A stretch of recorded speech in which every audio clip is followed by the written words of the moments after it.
get you, Barbara. When there's no more room in hell.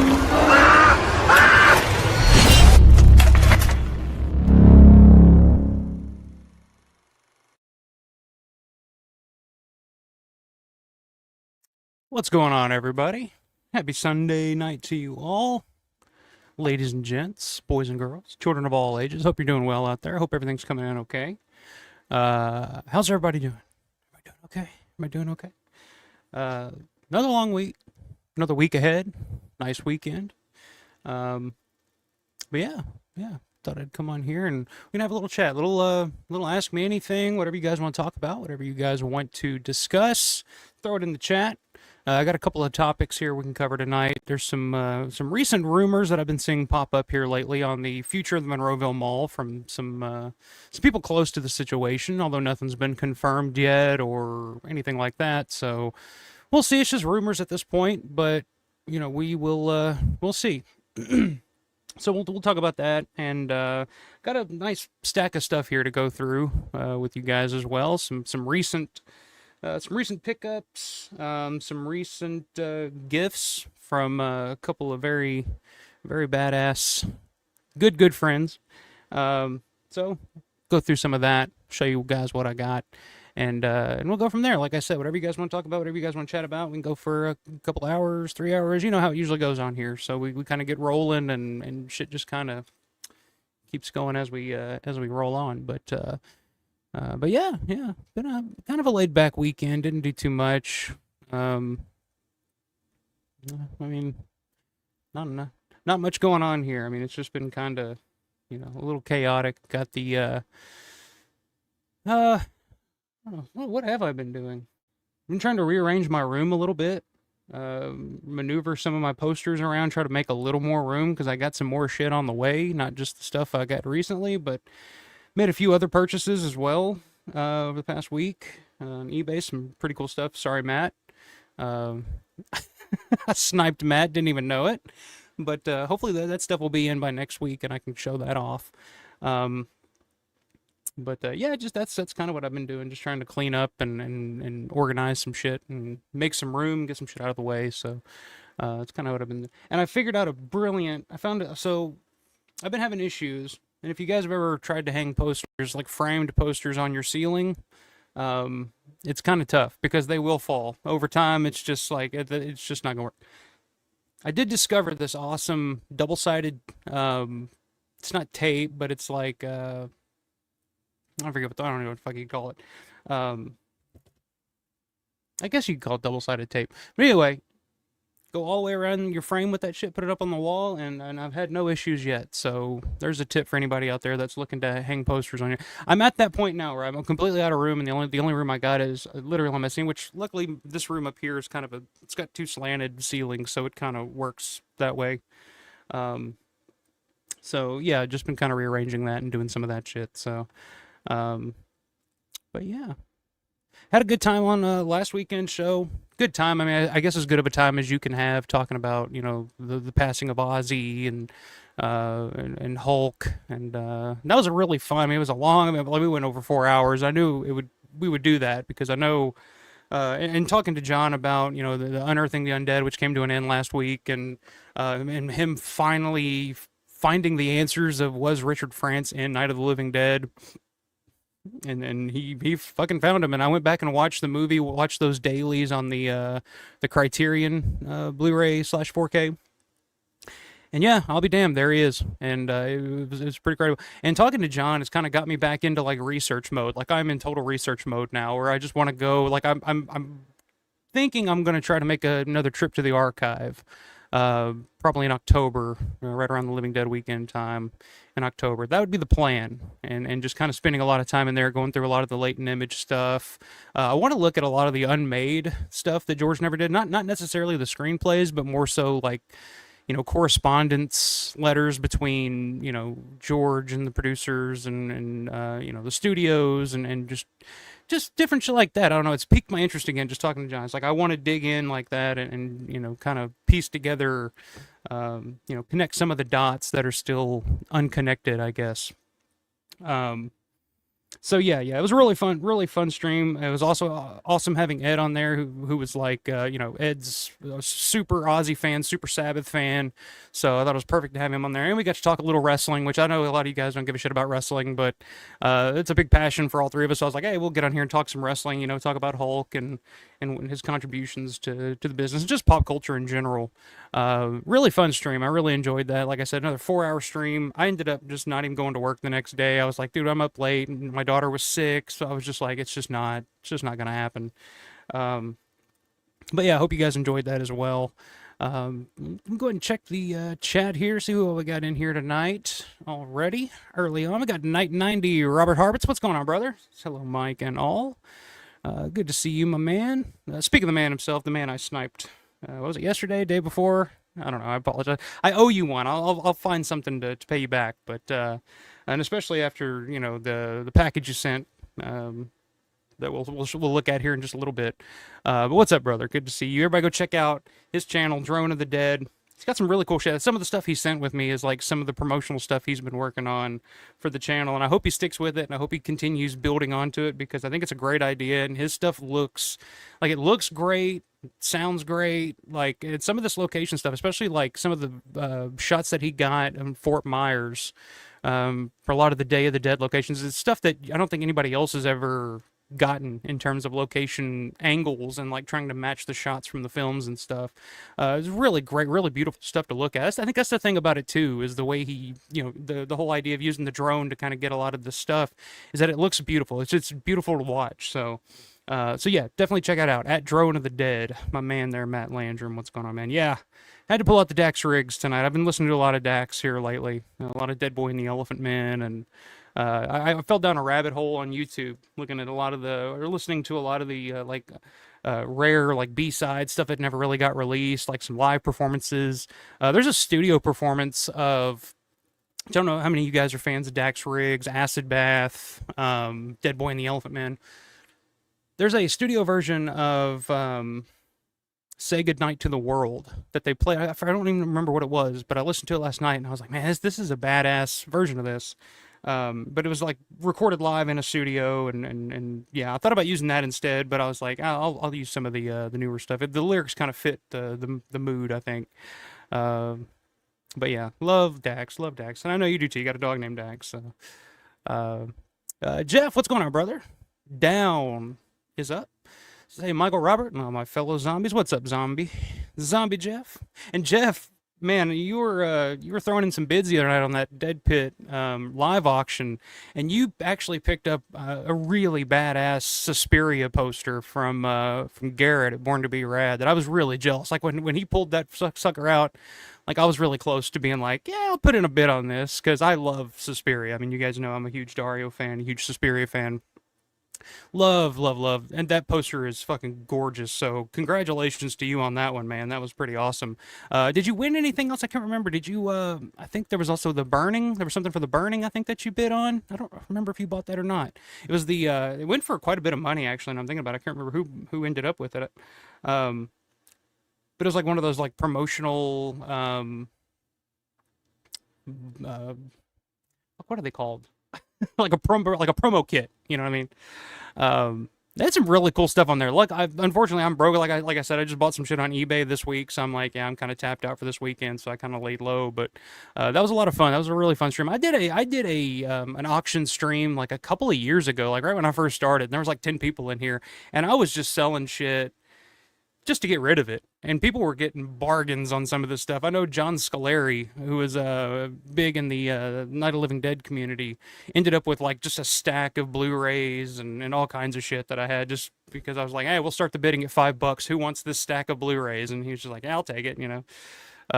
Yeah, those are pretty fun. They're kind of chaotic, kind of hectic to keep track of, but maybe I'll do another one of those someday because like I said, going through all my collection here and going through my stuff, I have so much shit, and a lot of it I forget I even have. It's just kind of tucked away in a folder or a, like a tote or something somewhere, and I'm just like, like somebody else would just love to have this, and I totally do without it. But maybe I'll do something like that at some point, but we shall see. But good to see you, my man. Always good to see you in here. Another man, speaking of the devil himself, Mr. Paul Farver's in the house. What's going on, man? got an awesome package from Paul as well. A couple of I think one's a 4K, one's a Blu-ray that he included. A couple of movies I hadn't seen before. One I watched today that I'll talk about and discuss. It's pretty cool stuff in this package, so I'm going to show that off here in a little bit too, and we'll talk about that. But always good to see Paul. What's up, brother? We got Michelle Parsons is in here. Michelle, hope you made it back from your trip safely. Hope you're doing well. You were out partying at the amusement park all weekend. We have an amusement park. It's called Holiday World. It's like right down the road from here. It's like maybe 30 minutes away. And it's a pretty good sized amusement park, but we just haven't gone. And it's like one of those things, just like, hey, yeah, maybe this summer we'll go at some point. We just haven't. So, I'm not much for amusement parks anyway. I don't do roller coasters or any of that shit. Like I'm a big pussy when it comes to that stuff. So, but yeah, I hope you had a good time.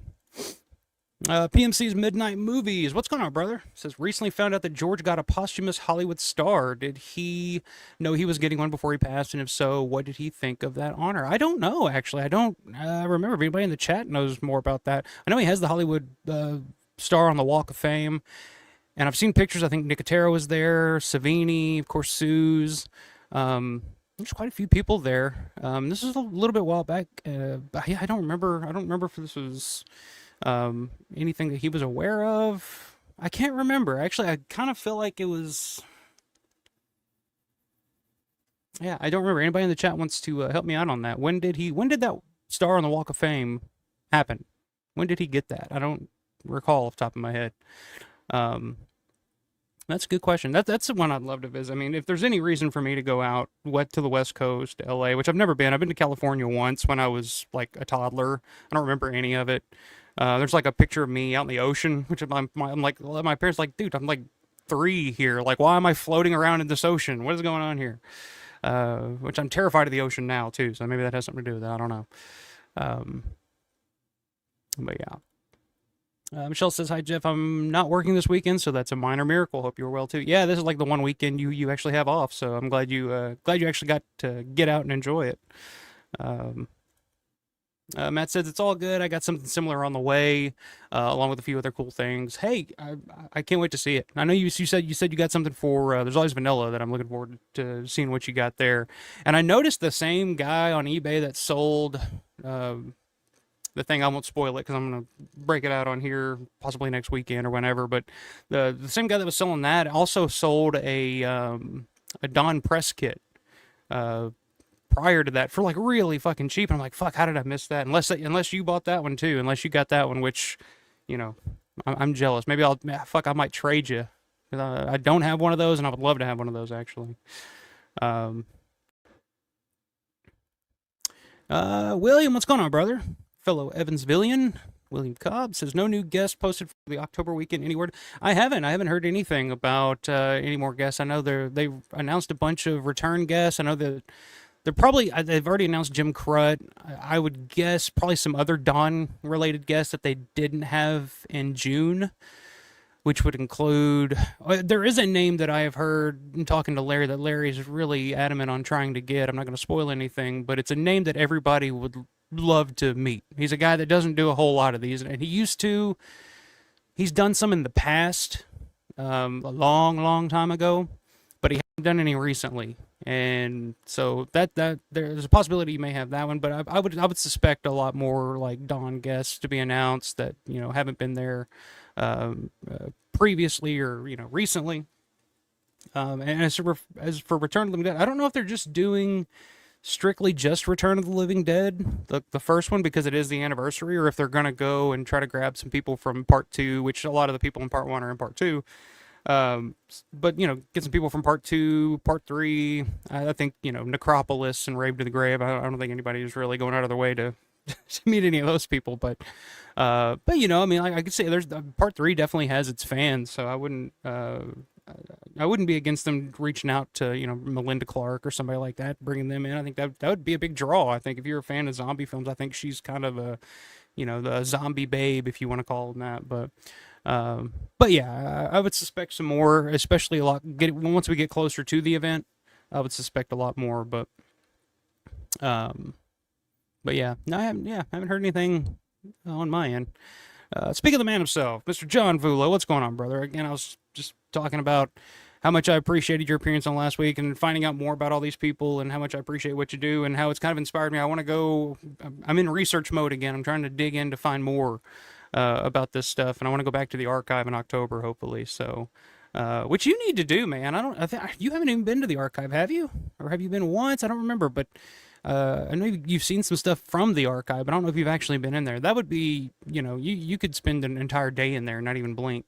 But that's something you should look into, man, for sure. Especially in October. I think a lot of the night guests are going to be at it's in Jersey Chiller Theater, I think. They're booked for that, so I think you're gonna have a free time on your hands, so that'd be a good time to do it. Uncle Bill, what's going on, brother? I know Uncle Bill was really, really debating on not only that Suspiria poster the other night, but the fucking that Beyond, which the Beyond one was awesome too. All three of those posters that Garrett pulled out, Night of the Demons, Beyond, like all those, I would love to have. But yeah, it was went for some pretty good money.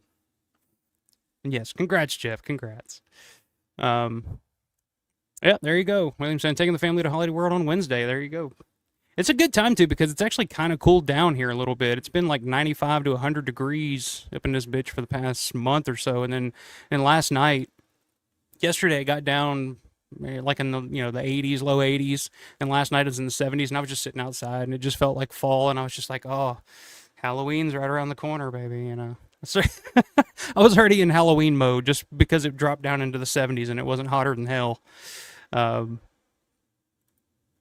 Jeff says, thanks, man. The Burning Press Kit. I believe Matt got that. Okay, that's right.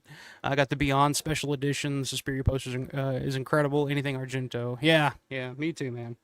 Me too. Yeah, I would love to have had that, but I'm glad you snagged that. Steven, what's going on, brother? Howdy, campers, says Steven. Howdy, Steven. Hope you're doing well, my man. It's good to have you in here. PMC's Midnight Movie says he got a star later that same year that he passed. Yeah, that's a good question, then. I don't know if it was something that he was aware of and just didn't make it to, which I don't know how long it takes for them to kind of get that shit together. I mean, it would have to be, they have to make the star and all that, so that may have been something that he, heard possibly before he passed away, that he was getting a star. But, outside of that, I'm really not sure. I did see, John Carpenter got his star earlier this year. That was fun to watch because Nicotero was there. Who else? Kurt Russell, Keith David was there. And by the time John Carpenter got up there, he was just like, all right, let's get this shit over with. I'm ready to go eat. Like, he was just in typical, like, John Carpenter, like, I don't give a fuck about this. I got things to do. Let's get moving. Yeah, they played that whole thing. I think they live streamed it or something on YouTube a couple months back. D Sun, what's going on, man? It's a new name. Love the photo there. How's it going, man? Good to see you in here. With the airport zombie there on the photo. Steven says the best ride at the amusement park, the bumper cars. Yeah, I haven't done bumper cars in forever. I feel like that shit would just, I'd barely get out of bed the next day doing that shit. I don't know, man. Amusement parks, fairs. I'm a go-kart kind of guy. Like, get me on a go-kart and I can ride go-karts all day. Or putt-putt. Give me some mini golf. Mini golf and putt-putt. Or mini golf and go-karts. That's kind of my speed. That's what I like to do. But in terms of like the shit that goes high in the air, like I'm kind of scared of heights as it is, and just being whipped around and like this shit, I'm just like waiting. It's like ever since, like, I don't remember, this is some years back, but in Louisville at the Six Flags here, on the elevator, some girl got her fucking legs cut off on that thing. I was like, after that, I'm like, yeah, I'm good on all that shit. Like, I don't have I don't seek the thrills of like almost dying. Like, I'm all right on that. So yeah, anything, give me a go-kart. I just want to race some go-karts. Jeff saying, hey, UB, thanks. I'm sorry. I know how it feels. I missed out on the Dawn press kit. Those are really rare, especially complete. Yeah, I would love one of those, but unfortunately, I missed out on that as well. And I didn't see it on eBay until like here recently. I was just looking at Dawn stuff that had already sold recently. I was looking up something for Buddy Will, And I saw that press kit and it was like, so it like went for like $20 or something like that. I was like, Jesus Christ, like how did I miss this? Like how did I not see this? Um, that's fucking crazy. Stukas, what's going on, brother? My man Grant's in the house. I like Stukas because that's what I've always known you as, but like I remember like, oh, this dude has a real name, but um, I'm gonna call you Grant just out of respect. But what's going on, man? Good to see you. Um, Robert says part three is Romeo and Juliet, just with zombies. I love it. Yeah, yeah. I've always liked part three. Like I like the first three. Like Return, of course, is a classic. Return part two is it's fun. Like I hated it the first time I saw it, but going back and rewatching it, like it's one of the only movies that I've ever seen my daughter kind of say, "Let's turn this off. It's too scary." I don't know why, but when we watched it, I mean, she was kind of younger at the time. But if she watched it now, she's she was watching one of the movies that Paul sent me earlier. She came in and watched a little bit of that with me earlier, and she was just like, "What the fuck is going on?" It's just one of those movies. It's a Bruno Mattei movie, and she was just like, "What is this?" I'm like, "Oh yeah, it's a movie about it's a movie about mice, And she's like, "Oh, they're cute. They're so cute." Um, but yeah, Return 2, I don't know. It's fun. It's fine. It's not great or anything, but it is fun. And part 3 is actually really enjoyable too. I mean, it kind of reminds me. It's been a long time since I've seen it actually, but they used to play it all the time on like Cinemax, HBO, Showtime. Those, one of those. I know they used to play it on the Sci-Fi Channel all the time too. But it kind of has I don't know, a full moon vibe. Like it kind of feels like a Full Moon Pictures vibe to me. Like direct to video, low budget, which is fine. It's got some cool effects in it, and of course Melinda Clark. Let me tell you. But you know, it's a fun movie. The rest after that, I don't know. I just those are ones that I remember watching when I was like when they came out because I was just like, oh, zombie movies. I was a teenager and just anything with zombies in it, I was totally down to watch. But then after I watched, I was just like, I don't remember anything about it. I just blacked it out of my head. I was like, I'm no. Um, John says I'll be going to Pennsylvania solo this October. Jim will be at Chiller. I plan on being there a week to do all the stuff I wanted to do, including archive. Perfect. Awesome, man. I think you'll fucking love that shit. Um, yeah, like I said, I'm planning on going back too. Once I'm there in October, like I said, I want to look at a lot of the latent image stuff. Just that whole file from that whole time. A lot of the unmade works. I'd like to look more into like the later stuff, like the Bruiser era. Look at a lot of that stuff too. But man, there's just so much stuff to look at in so little time. Like once you get started on something, it's like hours go by, and then you're just like, shit, I've seen nothing because I've been focusing on this one amazing thing for so long that there's just boxes and boxes that I just can't get to. Um, I would need like a whole week to kind of even begin to go through all that stuff. There you go. There you go. Michelle says she kicked her 17-year-old daughter's butt at bumper cars yesterday. Congratulations. Good job. Um, Robert says, I have a feeling George would have thought the star was a bit ironic since the Hollywood system always fought against him. That's a good point, too. That is a great point. Um, yeah, George, he would have probably just like, who cares? Or honestly, I mean, George would have probably, on the outside, I bet George would have played it off a little bit. But I think on the inside, I think George would have kind of appreciated it because I know at the end of his life, hearing Suze talk about, the way he felt about his career and his legacy and just kind of, the whole quote about like, oh, nobody cares, I just feel like George just always felt a little, disrespected by, the film industry and his place in it. And I feel like if he knew that, if there was going to be a star on the Hollywood Walk of Fame with his name on it, I think he would be kind of like, oh, okay, maybe more people actually do give a shit about, my work and my films than I actually think. So I think there would have been two. I think he would have thought like, oh yeah, now they want to recognize me and honor me after I'm gone. But so yeah, that's a good point though. It's a really good point. D Sun says, glad to know that the Romero fandom is alive. It's alive and well here on this channel, man. That's all I fucking talk about. I don't know if you're new to the channel or whatnot, but like I've been doing this shit for over 3 years now. Or almost 3 years. It's been a fucking while, but that's all we do here. I mean, we kind of branch out every now and then on some like Romero adjacent stuff, some John Russo, some Tony Buba, anything that kind of connects to Romero's universe, we'll talk about. But yeah, it's all about Romero here because it's like, when I first started thinking about doing a channel, because for the longest time I used to do a Green Bay Packers football podcast with my brother-in-law for a couple of years, and I could talk Packers and football, until the cows come home. I'm a huge football fan, have been my whole life. Um, but now, after a while of not doing anything, I wanted to kind of do something creative, and I started watching the guys on Dead Pit. I discovered that. I was like, oh, what is this? Like, I didn't know you could do this on YouTube. What is that? Because it was just kind of what I'm doing here. I say it all the time. I just rip those guys off. Like, I'm just like, oh yeah, I'm going to figure out how to do that because I think I could do that. But when I was thinking, like, what the hell am I going to talk about that nobody else is really talking about? And I was thinking, it's like, I loved stuff like WGON Radio, the podcast with Eric Kent and Matt Blasey back in the day. And they weren't really doing that anymore. Nobody was really talking about Romero anymore. And I was just like, that's what I want to hear. Like, that's what I want to talk about, but nobody's talking about it. So it's like, fuck, I'll talk about it because I can talk about it. As you guys know, I can fucking go on and on about this shit. So it was just like, it made total sense to me. I was just like, I'll just do a Romero. And like, maybe a handful of people will give a shit at some point and will come and talk about it with me.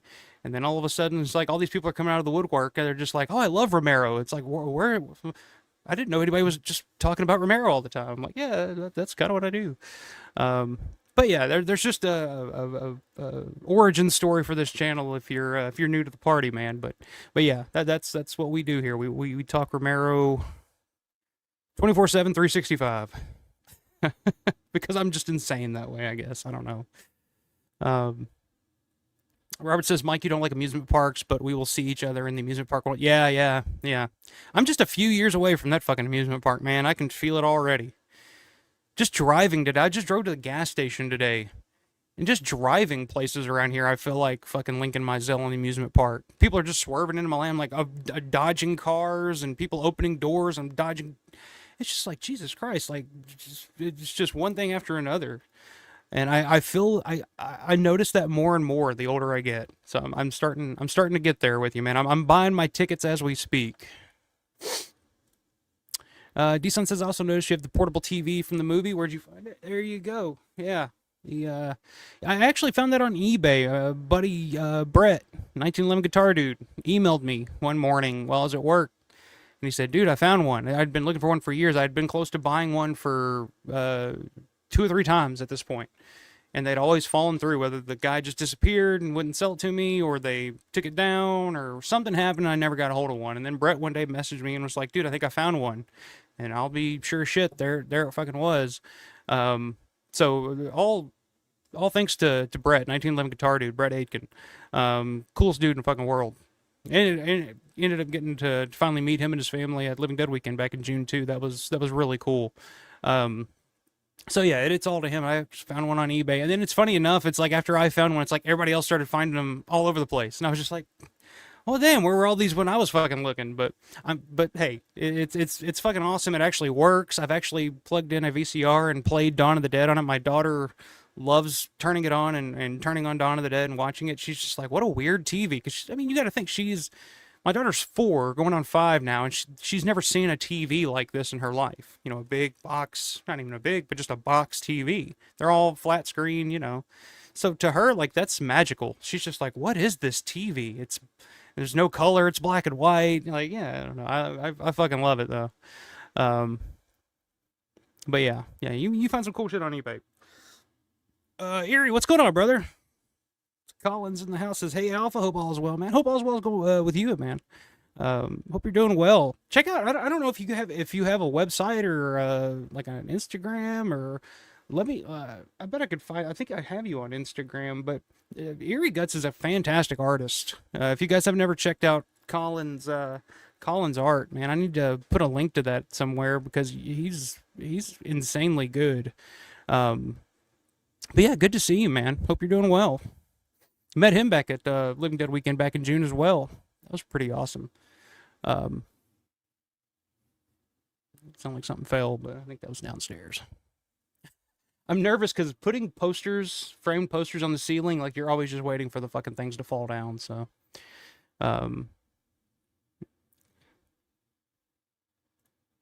A lot of people think that Robert Return 3 thinks better than 2. Yeah, I think a lot of people would agree with that. Um, I think they're pretty. I mean, they're completely different types of movies. Like 3 is not really doesn't feel like a Return of the Living Dead movie to me. Like 2 feels like a sequel to the first one, whereas 3 feels like a whole other thing that they just called Return of the Living Dead 3. But both, like I said, I enjoy both.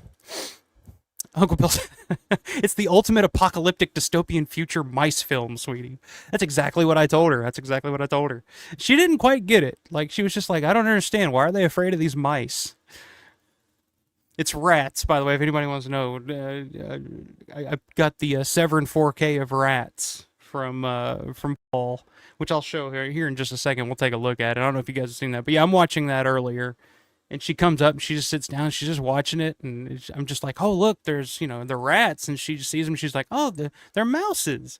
I'm like, "Yeah, they're like just big mice, you know." And she's just like, "Oh, they're so cute." I'm like, "Yeah, but I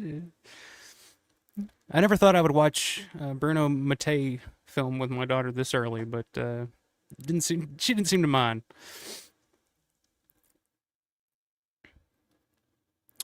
Uh, yeah, Uncle Bill, what the fuck? No, you need to tell CK. I haven't done MWO podcast in a while.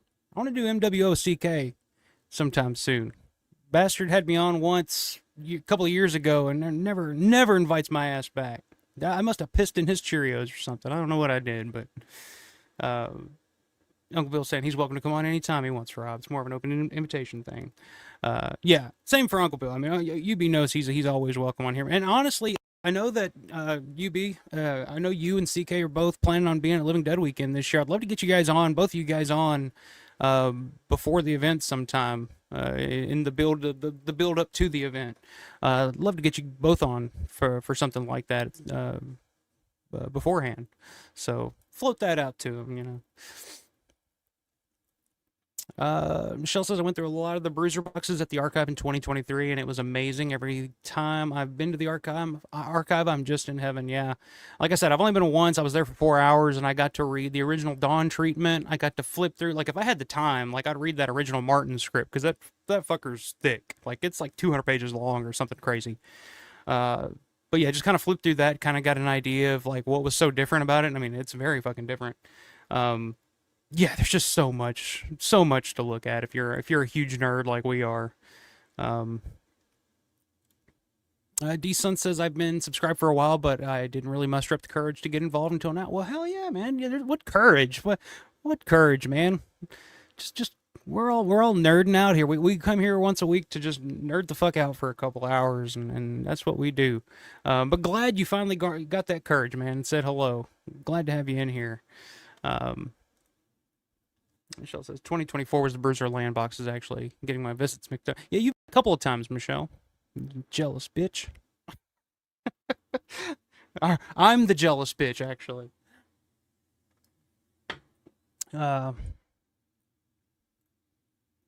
Steven says, Michelle, hold on a minute. You have a 17-year-old daughter? I refuse to believe that. You mean classmates?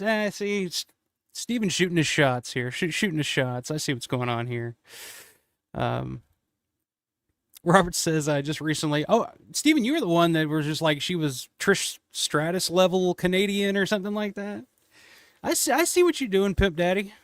I see what you're doing, bro. I see what you're doing. Robert says, I just recently rewatched Monkey Shines. I watched Dark Cat for the first time recently. Enjoyed the both. There you go. Okay. Again, those are movies that like people either hate or love or just indifferent about. I feel like more people are just indifferent about them more so than anything else. Like, I kind of fall into that category where I'm just kind of indifferent about them just because they were of that period where I'm just not the biggest fan of that period of George's career where George was trying to do more studio stuff. They're not bad films though. They're really not. Like they're really actually really well made, great performances, some really good casting choices in those. But yeah, it's just not my favorite. Not my favorite. But they're not bad. They're not bad films, I gotta say. Michelle said, I wish she's a good in 5 inches tall. She is. Yeah, I've seen pictures. Grant says, fuck yeah, man. I found this channel a little over a year ago. Been tuned in every week. Yeah. Grant Stukas is here. I'm almost pretty much every week. And A lot of you guys, that's what blows me away about doing this shit. It's like I see a lot of the same people every week. It's like, God, don't you guys get fucking sick of looking at me, hearing me talk about this shit? Like, but I'm the same way. Like if I was just watching somebody do a YouTube channel, I mean, I'm the same way with Dead Pit. Like anything Dead Pit does, I'm fucking watching. It's just that's YouTube and like YouTube streams and these YouTubers like Dead Pit, Born to Be Rad, Grande's Graveyard. I was just watching Subjective Perspective Collective with Dirk and Darren. They were talking about Texas Chainsaw Massacre. That shit has replaced TV for me. Like I don't even have TV anymore. Like I just get on YouTube and it's like, oh, somebody's doing a live stream. I'd rather just watch that and just listen to that. That's just what I do. So yeah, it just blows me away that there's people that still give a shit enough to tune in every week. But I love each and every one of you guys. You guys are fucking awesome. Cyan Kelly, what's going on, Cyan? Get you up here. There you go. Good evening. I'm back. Glad to have you back. Good to have you in here. You're the one. You're the one that works or used to work with Tasso Stavrakis in the Renaissance. I forget what it's called, but he actually does like Knight Riders. He actually that's what Tasso does, and used to work with him on that. That's pretty fucking cool. Love to hear some stories if you ever want to come on. I'd love to hear some stories about your time doing that stuff. I think it's pretty interesting. Let's see, Steven shooting some more shots here. Robert says, I remember when I first saw flat screen TV, I thought it was just a stupid fad.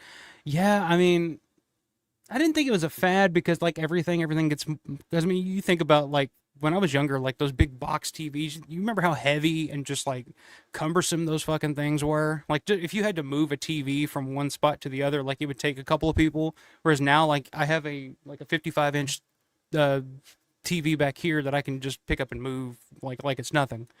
That TV back there is probably actually heavier than my 55-inch flat screen. So I kind of knew like that's where it was going,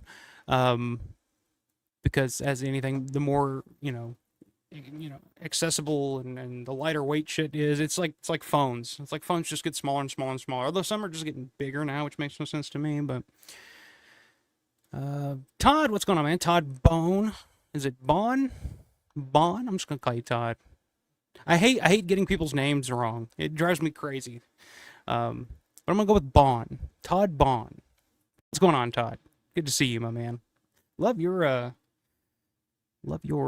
profile picture there as well. Robert says, always hated it in horror movies when women would scream over seeing a cute little rat or mouse. So, oh, dude, if you've never seen Bruno Mattei's Rats, Night of Terror, that's all it is, my man. It's women hysterically screaming over fucking rats, and not even like dubbed. I'm talking about dubbed, like screaming. And there's nothing worse than just really loud ADR screaming. So yeah, just to let you know, if you ever watch Rats, you might want to skip it. Well, wait, hold on here. What do we got?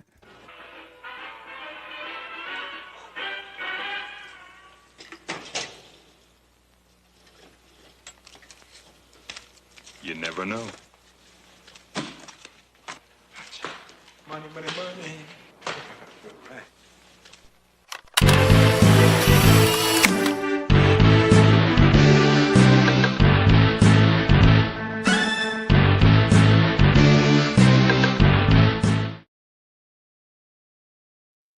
Hell yeah, Brian Stahl, what's up, buddy? Good to see you, my man. $20, $20 super chat. Thank you very much, man. We got papers for this bird. We got papers for this limousine. I got WGONID, so does Fran. Right, and we're out doing traffic reports. Wake up, sucker. We're thieves and we're bad guys. That's exactly what we are. We gotta find our own way. I'll fucking quote the whole movie. I don't care. You guys want to send super chats and just tell me to quote certain scenes, I'll fucking do it. But, Brian, thank you very much, man. I appreciate it. Here's to you. Cheers to you, my man. Little Iron City. I'm saying it's Iron City, but it's actually some Yingling Light. Pennsylvania. trying to keep it in within the state, but thank you very much for that, man. I appreciate that. Hope you're doing well. How are things out there in Pittsburgh, by the way? I'm missing it here lately. Let me get back to the chat here, and then I'll go through. I'll show some of the. Speaking of, Pittsburgh, we can talk about the rumors of the mall, or I can go through this stack of shit I got here recently. Whatever you guys want to do, let me know in the chat what you guys like to tackle first. Shit. Where was I in the comments here? I'm sitting here dancing and acting a fucking fool, but I'm losing my place. All right, here we go. Right here at William, I believe. This should work. There we go. William says, I know Return 2 takes heat, but I do love the comedy mixed with the gore. It's great for me. Yeah, I mean, it's goofy. It's definitely just goofy fun. It's a horror comedy. The one thing I always just kind of just cringe at is the fucking Michael Jackson zombie that kind of pops in. It's just like, oh, way to date yourself, I guess. But hey, at the time, that was probably the most famous zombie in the world, and probably still is. I mean, it's we talk about Night, Dawn, whatever, which Night is probably more recognizable of a name, but I mean, if you want to just talk about the most the most famous zombie or zombie film, it's probably Michael Jackson's Thriller. I think that's when people, I think most normal people, when you say zombie, they probably think of Michael Jackson, so I guess that makes sense. Uncle Bill says, yeah, I didn't get to do it last year and regretted it. We will both definitely come on for the show. Awesome. Yeah, let's do it, man. Let's do it. I think that'd be fucking sweet. So yeah, Brian's saying, yo. Michelle says that Trish Stratus compliment was the best compliment I've had this year. Thanks, Steve. There you go. See, look at that. Look at that. Why do birds? We might see a match made in heaven here. Who knows? Robert says, I now officially own all Romero's directed movies. I'm very happy about that. The one I'm most amazed about is Night Riders. Didn't think I'd like it, but I do. I love Night Riders, and I'm actually... One of the things I got to show off here tonight is Night Riders. Something I just recently got is Night Riders. I'm in kind of a Night Riders mood, so I'm kind of planning. I don't know if I'll do it maybe next weekend. I don't know if anybody watching would be interested in doing it, but I'd love to do a fan commentary for Night Riders. I think that's one that I think would be really fun, because there's a lot of, pretty much everybody in the Romero universe has a role in that film. And I think it'd just be a fun one to do a fan commentary on, because it is... Night Riders is a great summer Romero film. It's a great Romero film to watch in the summer, I think. So be on the lookout for that. I might plan on do a Night Riders fan commentary soon. But... Robert, you say you now officially own all of George's directed movies? Do you own Iron City Ass Kickers? Do you own this one? If you do, that's fucking awesome. Because I think they only made... I mean, it's very limited, these DVDs. And it's a short little film. I don't know. It was like in that 90s period. It's something. It's something different, but it's just like a proof of concept film that George directed in the 90s. But do you have that one? And if not, you should be looking for it. I don't know what they go for now. You might find them on eBay or something, but yes, you do, Robert. I appreciate it, my man. I really do. And yeah, Grande's super cool guy. Yeah, love Grande to death. Like that's my boy right there. I think he was at SummerSlam. I think I saw some pictures before I hopped on here of him at SummerSlam. So Grande's living it up tonight. Speaking of wrestling. Paul says, I knew you would enjoy some Italian trash. Rat's Night of Terror is fucking bonkers. It shook. Yeah. Like, there's so much about that film. We can get into it when I pull it out. But what a fucking... I mean, Italian trash is the best way to say it. And that's one I had not seen before you'd sent it to me. So I was pleasantly surprised. The whole time I'm watching it, I'm just like, this is so fucking bad. This is so bad. Like, what is this? But again, as it is with most Bruno Mattei films, my mind is saying it's so bad, but my soul is saying, I love this. I'm really enjoying this for some fucking reason. Let's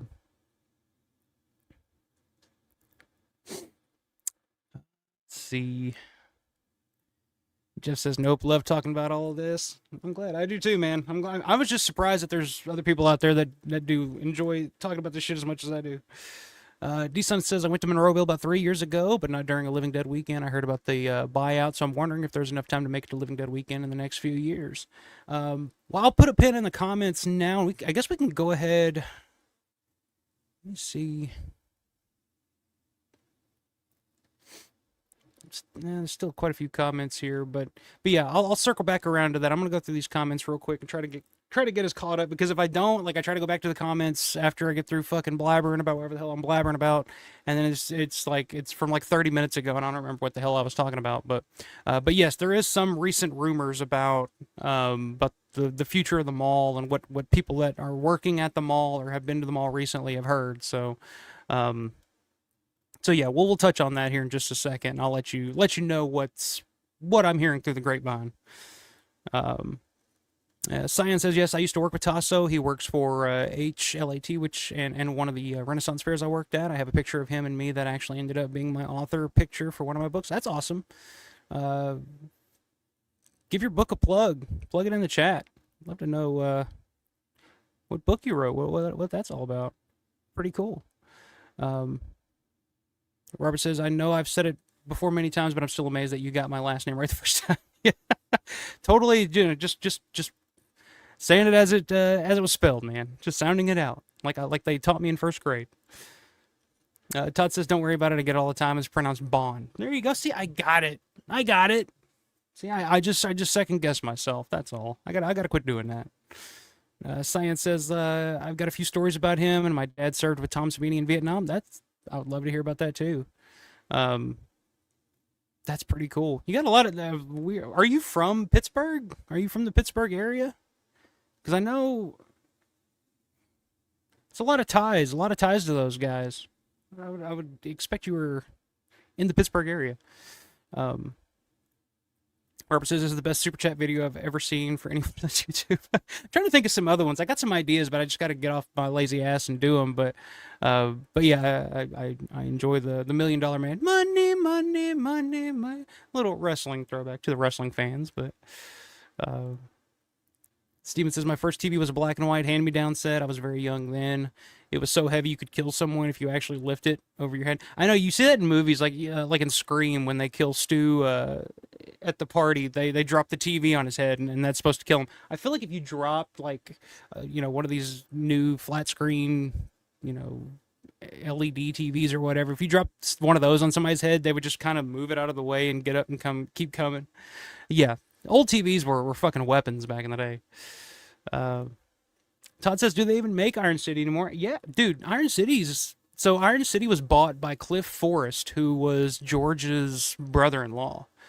I think when he bought it, they were kind of down and out. Like they aren't what they are now. I'm pretty sure about that. Now they actually have a big brewery right outside of Pittsburgh that you can visit. They got a huge gift shop with just all kinds of shit with Iron City on it. I mean, this hat, this glass. I mean, I got all that at the gift shop. I mean, it's a whole thing now.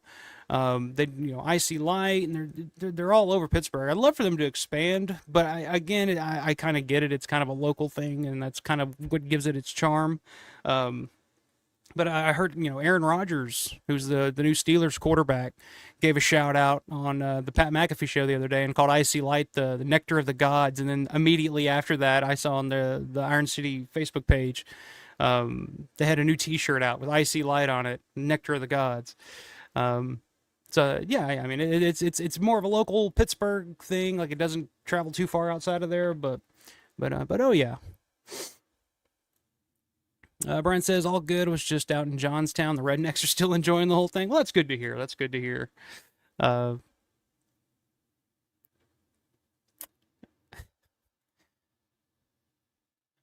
see. Jeff says, D-Sun, if you want to go to Living Dead weekend in the mall, I would go this October. I believe the powers to be want to have the mall destroyed by or before 2027. Yeah, that's kind of what we've been hearing. So, yeah, like I said, we'll touch on that here in just a minute. Robert says, Michael Jackson's Thriller is the best video ever made, in my opinion. It's a masterpiece. But yeah, that's back when the music videos had like big, because the budget on that was probably what, $1 million or something like that, which was unheard of for a music video at the time. But yeah, that was back when when music videos were still like a big deal and actually had budgets. You don't see very many of those anymore these days. Play It Out. What's going on, brother? Says, oh yeah, Iron City still going. Absolutely. What's going on, man?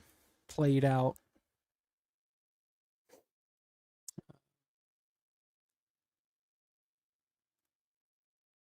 Cyan says, I would love to do a Knight Riders fan commentary. I have some extra little tidbits, I think. You're more than welcome. Hit me up. I actually got a new an email address specifically for this channel. It's contactalfaromero@gmail.com. It's on the main Alfa Romero page. Shoot me an email and let me know, and we'll set it up. I'd love to have you on and hear some of your extra little tidbits. I'm curious now. So yeah, shoot me an email. Let me know. Robert says, I didn't know that was a thing. How do I get it? See, I'm behind. Oh, Iron City Ass Kickers. I think it was a limited run from Cryptic Pictures, I believe. 987, Image 987 Productions. You might be able to check out their website. Possibly they might still have it. You sometimes can find it on eBay, I think, but they're pretty rare. I used to have this actually on my channel, but I ended up taking it down just because I was like, it doesn't seem right. But yeah, I would just Google it. Iron City Ass Kickers. It's it's not great, but it's definitely entertaining. It's got a lot of Romero cameos in it. Lori Cardille has a small cameo. Kyra Schoen has a small cameo. George has a really funny cameo in it. But yeah, it's fun. Nothing else. It's fun. Michelle says, I have the green copy of Iron City Ass Kickers. Yeah, I think I got that my first year at Living Dead Weekend, if I'm not mistaken, because JB Destiny and them had a table there, and I was like, I got to pick that up, and I got a poster for it too somewhere around here. But Played Out says old tube TVs. There's a meme of a World's Strongest Man competitor. Yeah, I've seen that. I used to have a TV that looked just like that too, and that's exactly how I felt trying to pick that fucking thing up too. Only on the graveyard. See, I've never done that before, so I'm glad you gave me the opportunity to do that, Robert. Thank you. Steven says Thriller is a great music video, but the long version of Prince Party Man would give it a run for its money. I don't know if I've ever seen that one, actually. They used to get really intricate with music videos back in the day. Matt said, I'm not opposed to a Knight Riders fan commentary. I've been in a Knight Riders mood lately, too. There you go. All right. You know you're always welcome, Matt. I was going to send you a link anyway and just tell you to hop on. I wasn't even going to give you an option. I was just going to say, hey, Knight Riders fan commentary. Come on. D-Sun says, do we know how much longer the uncut Night 90 re-release is going to be yet? I don't think it's like adding a whole lot of like new scenes or anything to it. So it's not going to add like an extra 15-20 minutes to it or anything like that. I think a lot of it is just going to be mostly added effects. I think it's only going to be maybe a couple of minutes longer at most, but I don't know. That's the thing. I don't know for sure. Again, there's the work print version that's been out there for quite some time, but I think it would be pretty unlikely that that's the version that's going to be on this new release, just because that work print version has all kinds of licensed, music in it that I highly, highly fucking doubt that Sony's going to pay the money to actually use. So I'm curious to see what it is. It's got to be something different that we've never seen before. So I'm looking forward to it, even if it is just an extra minute or two of some blood splatters and extra gore. And I know that the opening is changed, so yeah, I don't know. It's gonna be interesting. I agree, Todd. Knight Riders fan commentary would be a blast. Yeah, like I said, that would be a fun one to do. So I'm totally down. Jeff says, has anyone considered attending the Renaissance Fair that Tasso puts on? I believe it's even on his property. I would love to, but I think they mostly do it. I want to say West Virginia, I think, is out about where they do it. I don't know how far they travel, because I think they do travel. It's kind of like, in Knight Riders, it's kind of a traveling thing, but I don't think they come or at least I've never heard of them coming anywhere close to where I'm at. So, um, okay, so Todd's saying I believe it's about 10 minutes. Okay, well, maybe we may be getting more than I was thinking then. Awesome. And yeah, that's a good point too, Robert. Knight Riders definitely needs a 4K. Get that on the, which, because I mean, Shout did the Blu-ray, and I mean, Knight Riders definitely does need a new 4K release. I think it'd look great in 4K. So, but I think the issue with that is the same issue that they've had with the Day of the Dead long loss camera negative, which was recently found, which we don't really know if they've actually found the camera negative or the inner positive or the blah blah blah. That's I still don't know anything for sure about that, but I think it's the same issue that they have with the Day of the Dead negative, is that the Knight Riders negative is also lost because the same people that own the Day of the Dead print also own Knight Riders, so it's kind of one and the same. So I don't know if we will get a 4K of Knight Riders, honestly, unless they find that print, which I don't know. A movie like Day of the Dead, I feel like companies would go more out of their way to find that negative and that print to make a 4K transfer of Day of the Dead more so than they would Knight Riders. Because Knight Riders, while I love it and I think it's a fantastic film, Knight Riders is definitely more of a niche film. Like, you got to be really hardcore into Romero, or because that's another one that just not a lot of people have seen, or just not a lot of people care to see, because it's not a horror film. It's it's something outside of the box in terms of Romero's filmography. So I don't know. I don't know if we ever will get a Knight Riders 4K, but I would love it. I would absolutely love to have one. But that's a whole other topic. We could talk about forever, but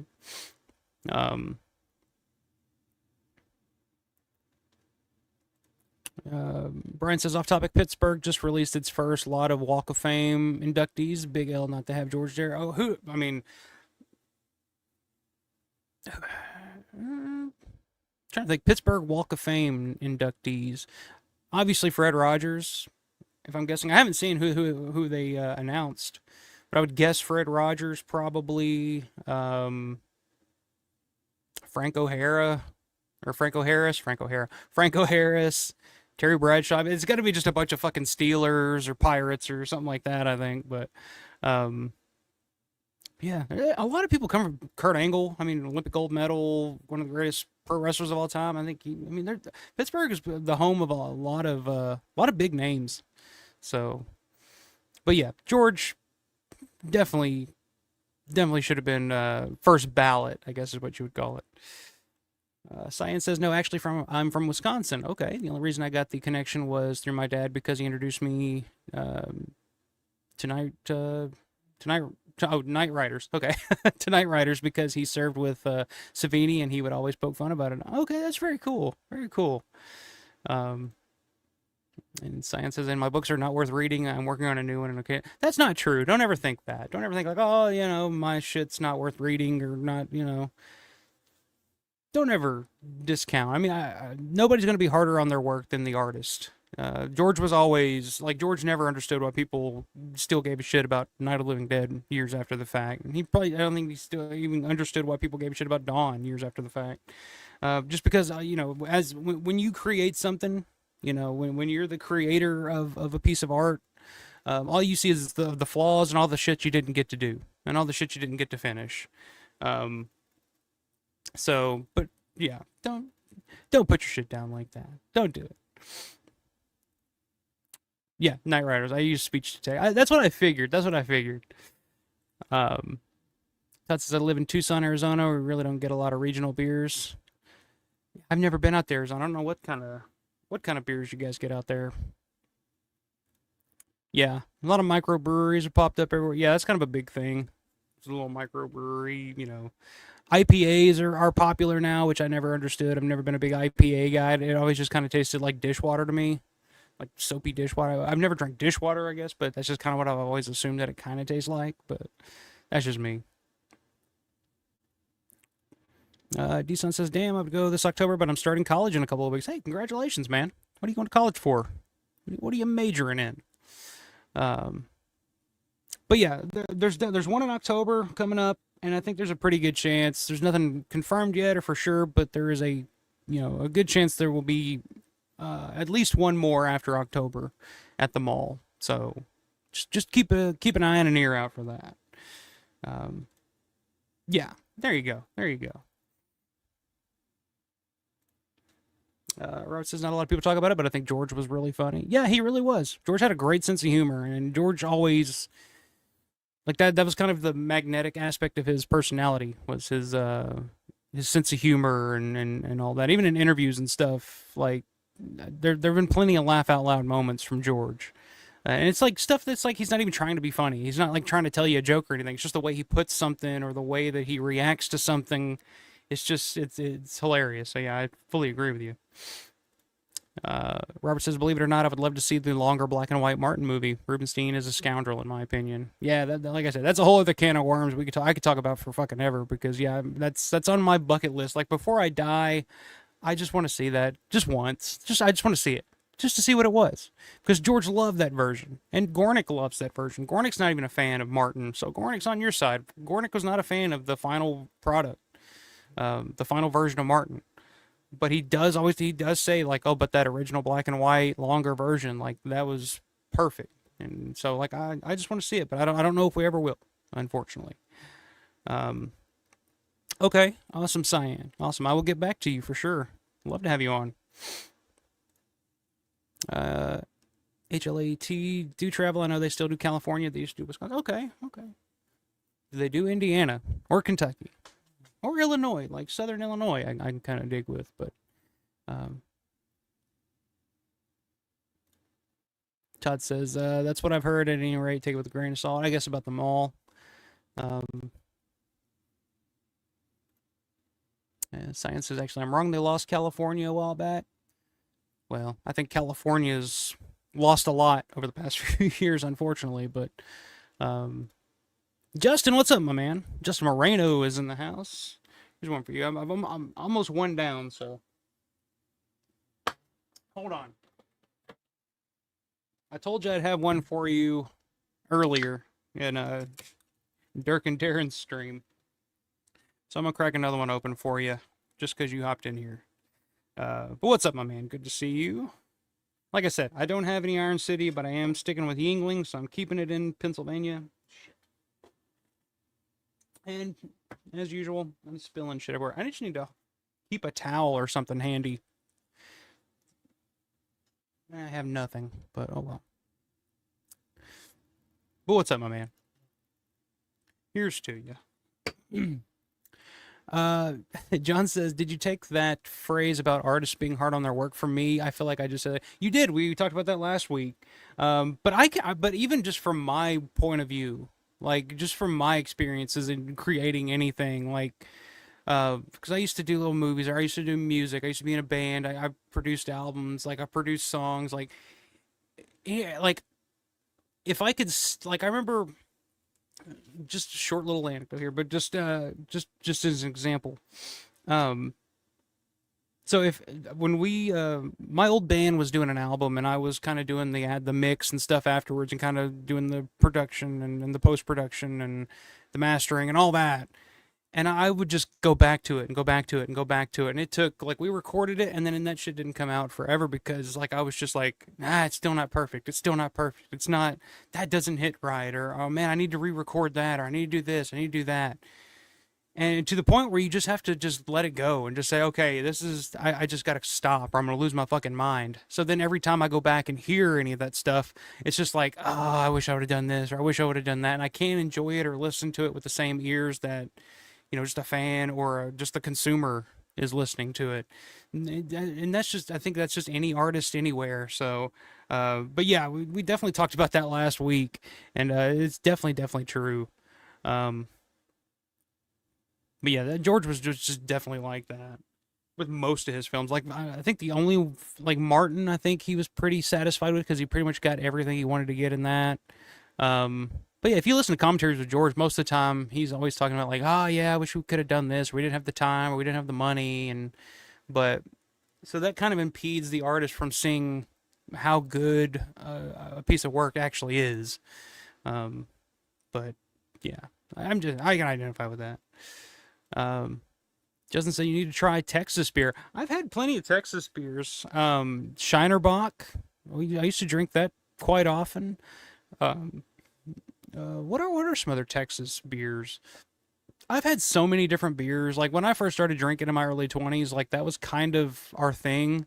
We would go to these like Jungle Gyms in Cincinnati, which has like a huge selection of beers from all over the world. And we would just like get those little pick six, like just get a thing and just try 6 different ones, see what we like, see what we don't like, imports, domestic, whatever, just to see, just to try all. That's how I've discovered that I enjoy Guinness or, a lot of darker beers like that, because I was just like, oh, this is kind of my thing. But yeah, I've definitely had some Texas beers. Name some. I know Shinerbach for sure, because I was drinking that a lot for a while, because my cousin was enlisted into the military and was stationed in San Antonio, and he came back home and was just like, dude, Shinerbach, you got to drink some Shinerbach. So that's all we drank for like a couple of weeks straight there. Playhouse says, only Texas beer I know is Lone Star. Assume it's from Texas, from True Detective season. Yeah, there you go. You would think a beer named Lone Star would be from Texas. Safe assumption there. Decent says, majoring in broadcast journalism. Okay, very cool. Wanted to major in film because George left that much of an impact on me, but I wanted some job security, so I thought TV news might be the way to go. Yeah, that's interesting. That shit interests me. Like I love that broadcast, like journalism. I used to take journalism class in high school, like for the school newspaper and stuff. I've always been interested in that kind of stuff. So yeah, that's pretty fucking cool, man. He says, still would love to work on movies eventually, though. Well, see, that's the thing. It's like film school. George never went to film school. Tarantino never went to film school. Like like Kevin Smith went to film school for like a short period of time, but then dropped out and took the money that he was spending on film school and made a film. Like, film school's fine if you want to, learn about the technical aspects of filmmaking and how to watch movies, quote unquote, and all that. But I think if you love film and you have an eye for it, I think you can make a fucking movie without going to school for it. Like that's always been my thing. Like when my parents, when I was younger and wanted to grow up to be a filmmaker, to be a director, like, my parents would always say, "Oh, you gotta go to college for that." I'm like, "No, you don't." And they're just like, "Yes, you do." I'm like, "No, you don't." It's like, I'm not going to fucking college to do that.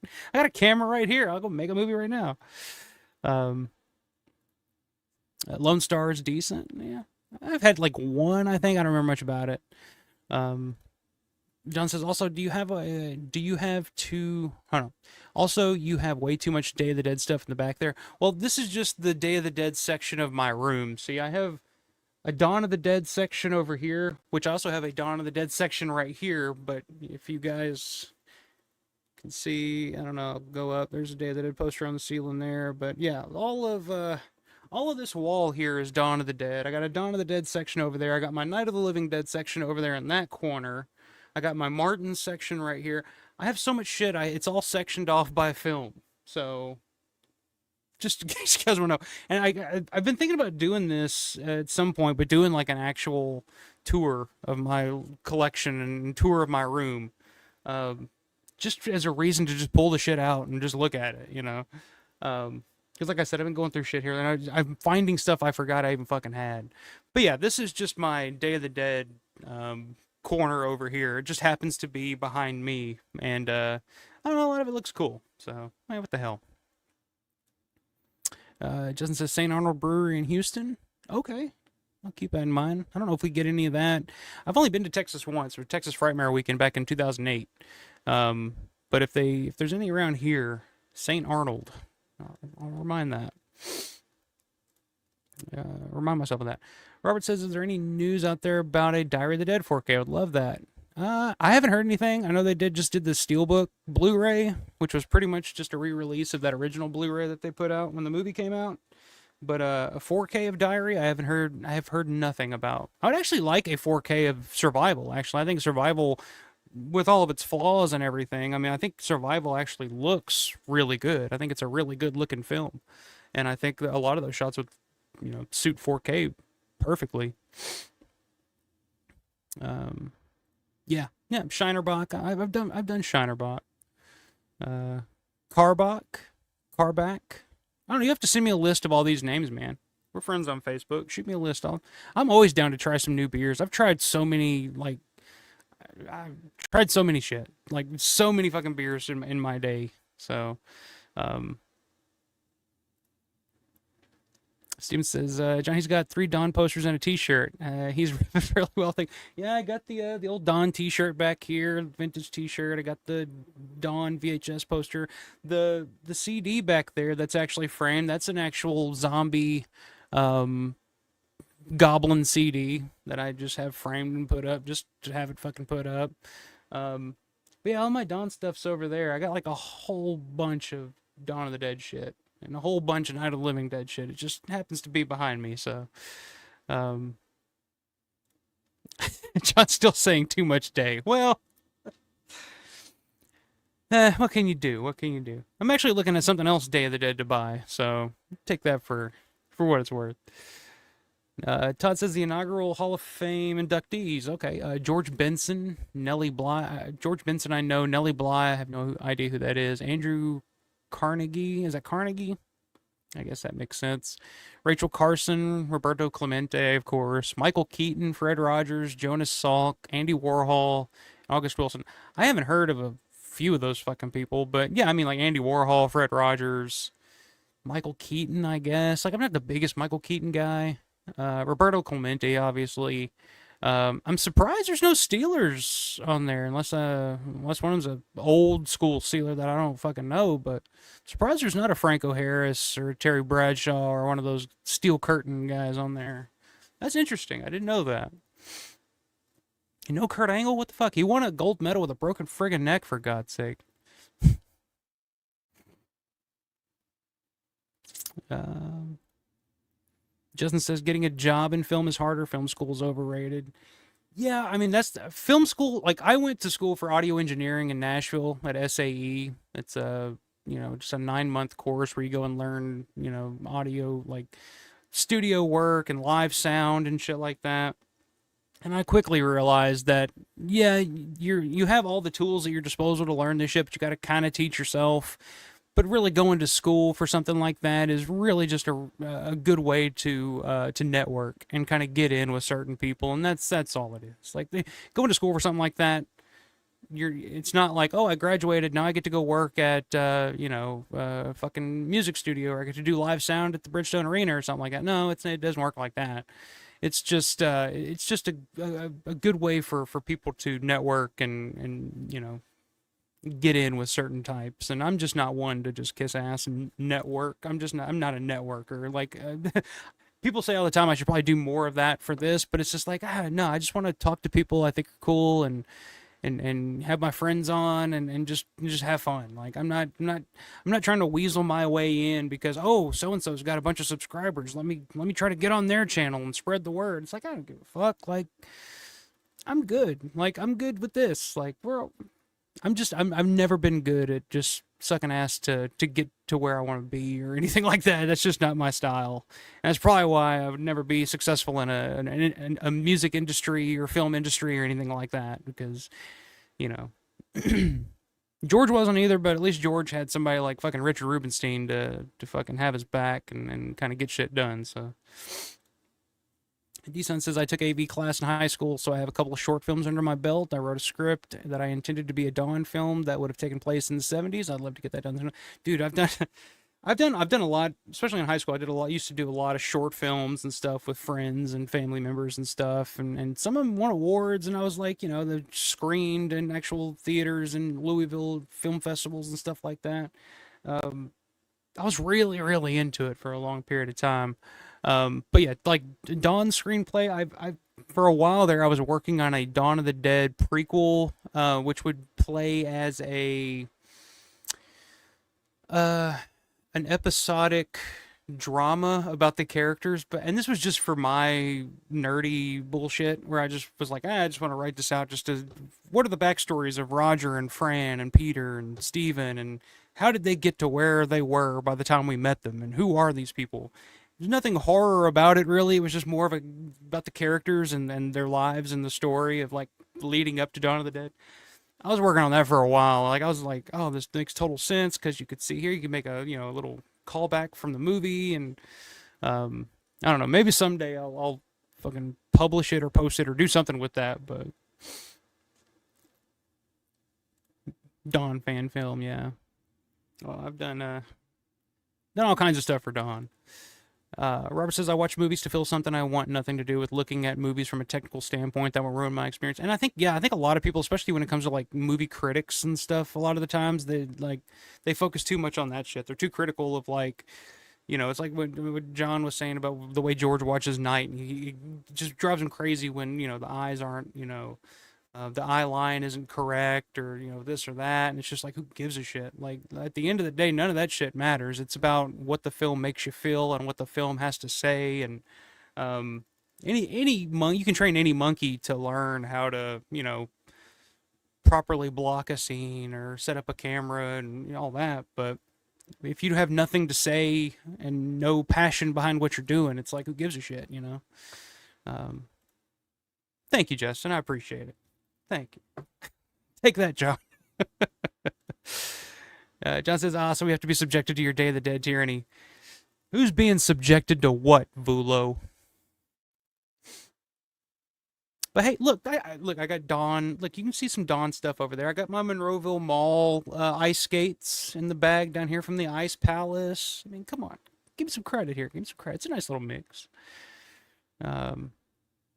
Matt says, need an alpha collecting the dead. I need to do another one of those. I haven't done one since did that one with Jace. I was thinking about who to have on next. I think, Matt, you're a good candidate. I need to get you on at some point to see your collection. But yeah, like I said, I'm not totally against... See, my way of thinking, I probably would have done it by now, because I've actually had people ask me about that. It's like, why don't you do like a walkthrough video of your room and your collection and stuff like that? And I'm not against doing that, but I also don't want to come off as the guy that's like, oh, look at all the shit that I got, like, look what I got. Like, but at the same time, it's like, why do I have all this stuff if like nobody's going to see it? Because nobody cares. Like, nobody actually comes up, other than my daughter, I guess, but nobody comes by. Like, my parents don't come by the house and are just like, wow, what a collection, it's like, so I don't want to come off as just like the guy that's like, oh, look at all my shit, but at the same time, it's like, it is kind of cool, and I feel like if you're watching me do this and you're following my channel, it's like, you'd probably think it's kind of cool too, so I don't know. Maybe some point I'll do something like that. Behind the Skin, what is that? Under the Skin, that's an interesting horror film.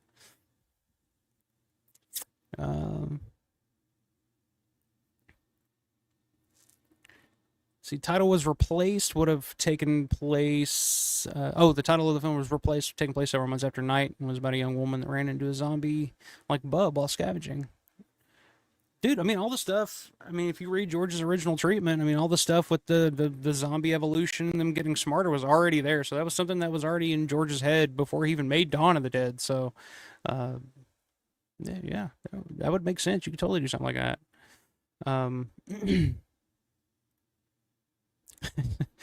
John says, I'm only teasing.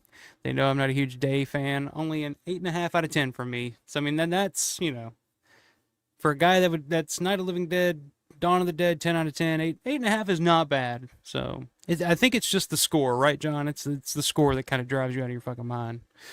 I don't understand that either.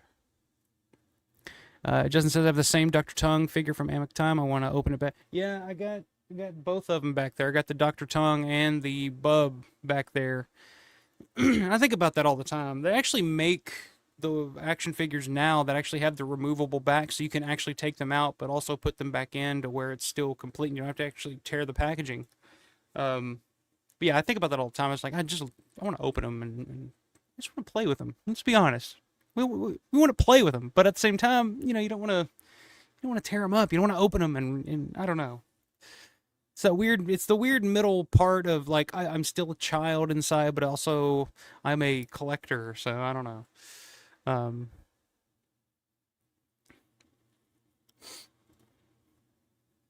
D-Sun says, if I ever get around to making it, I'd probably move it up to modern day rather than the 70s. Period pieces can be freaking expensive. Yeah, that's true. But I mean, if you just, set it in the woods or something in the 70s and it's not as expensive, see? There's a way you can get around it. Yeah, I agree, John. I agree. Yeah, George should have been first ballot for fuck's sake. Yeah, I agree. I agree. But again, it goes back to, like I said, I didn't even know who the fuck half of those people were. So, but just not our world, I guess. I don't know.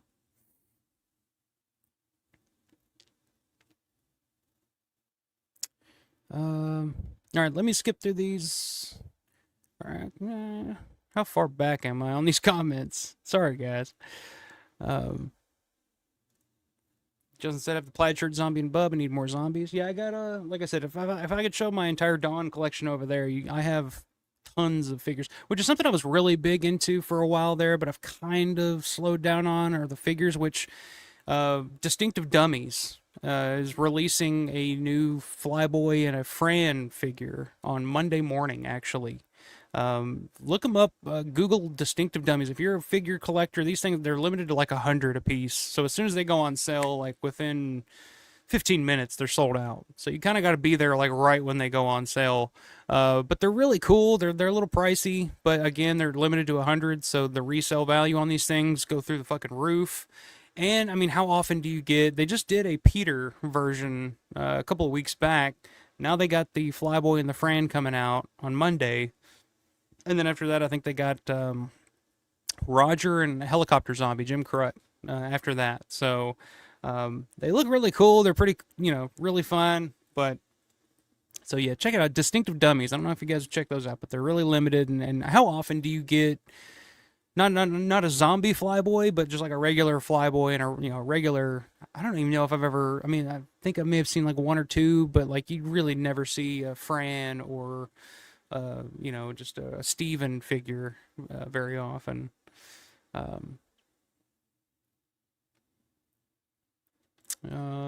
Todd saying Nellie Bly was really the first female investigative reporter. Okay. She had herself committed to an insane asylum to uncover the abuses and terrible conditions. Pretty awesome person. Okay. All right. Well, I stand corrected on Nellie Bly, Dan. I stand corrected. But did she make Night of the Living Dead, for God's sakes? That's all I'm saying. Did she invent the modern zombie? Come on. I love you too, Robert. I love all you guys. You guys are awesome. Yeah, sucking ass. Fuck that. Yeah, I've never been one to suck ass, but unless it's the right circumstances, I guess. But Brad, what's going on, man? 1911 Guitar Dude. It's checking in late tonight. Been a great weekend. I agree. Yingling is a great PA beer. Rolling Rock used to be made in Latrobe. That's right. I always think of it when I see the rescue stations on the list. That's right. Yeah. Which Latrobe, I think, is also where the Steelers practice. So I think of the Steelers practice too when I see Latrobe. But yeah, Rolling Rock, Yingling. But I mean, Iron City is number one. But yeah, I was giving you a shout out earlier. I know you joined in late, but that TV back there, I would not have that TV if it wasn't for you. So cheers to you, man. My boy Brett. Good to see you in here, man. So we love you and we want to know what you have. Okay. I mean, is this like a threat? Just so you know, like if I can break into this fucker's house, this is what he's got. Yeah, I'll do that at some point. Just do I'll do a tour of the Romero room as I call it.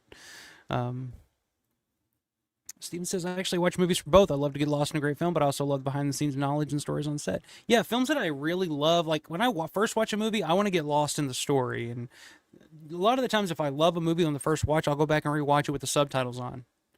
Just it's almost like I'm reading the script while I'm watching the film. And then after that, if I'm really into it, then I want to know all the behind-the-scenes, like how this shit was made. But the first time I watch it, I just kind of want to get lost in it and kind of see if it's hitting those certain notes that I look for and love in a film. So, yeah, that's what I thought, John. Just the score.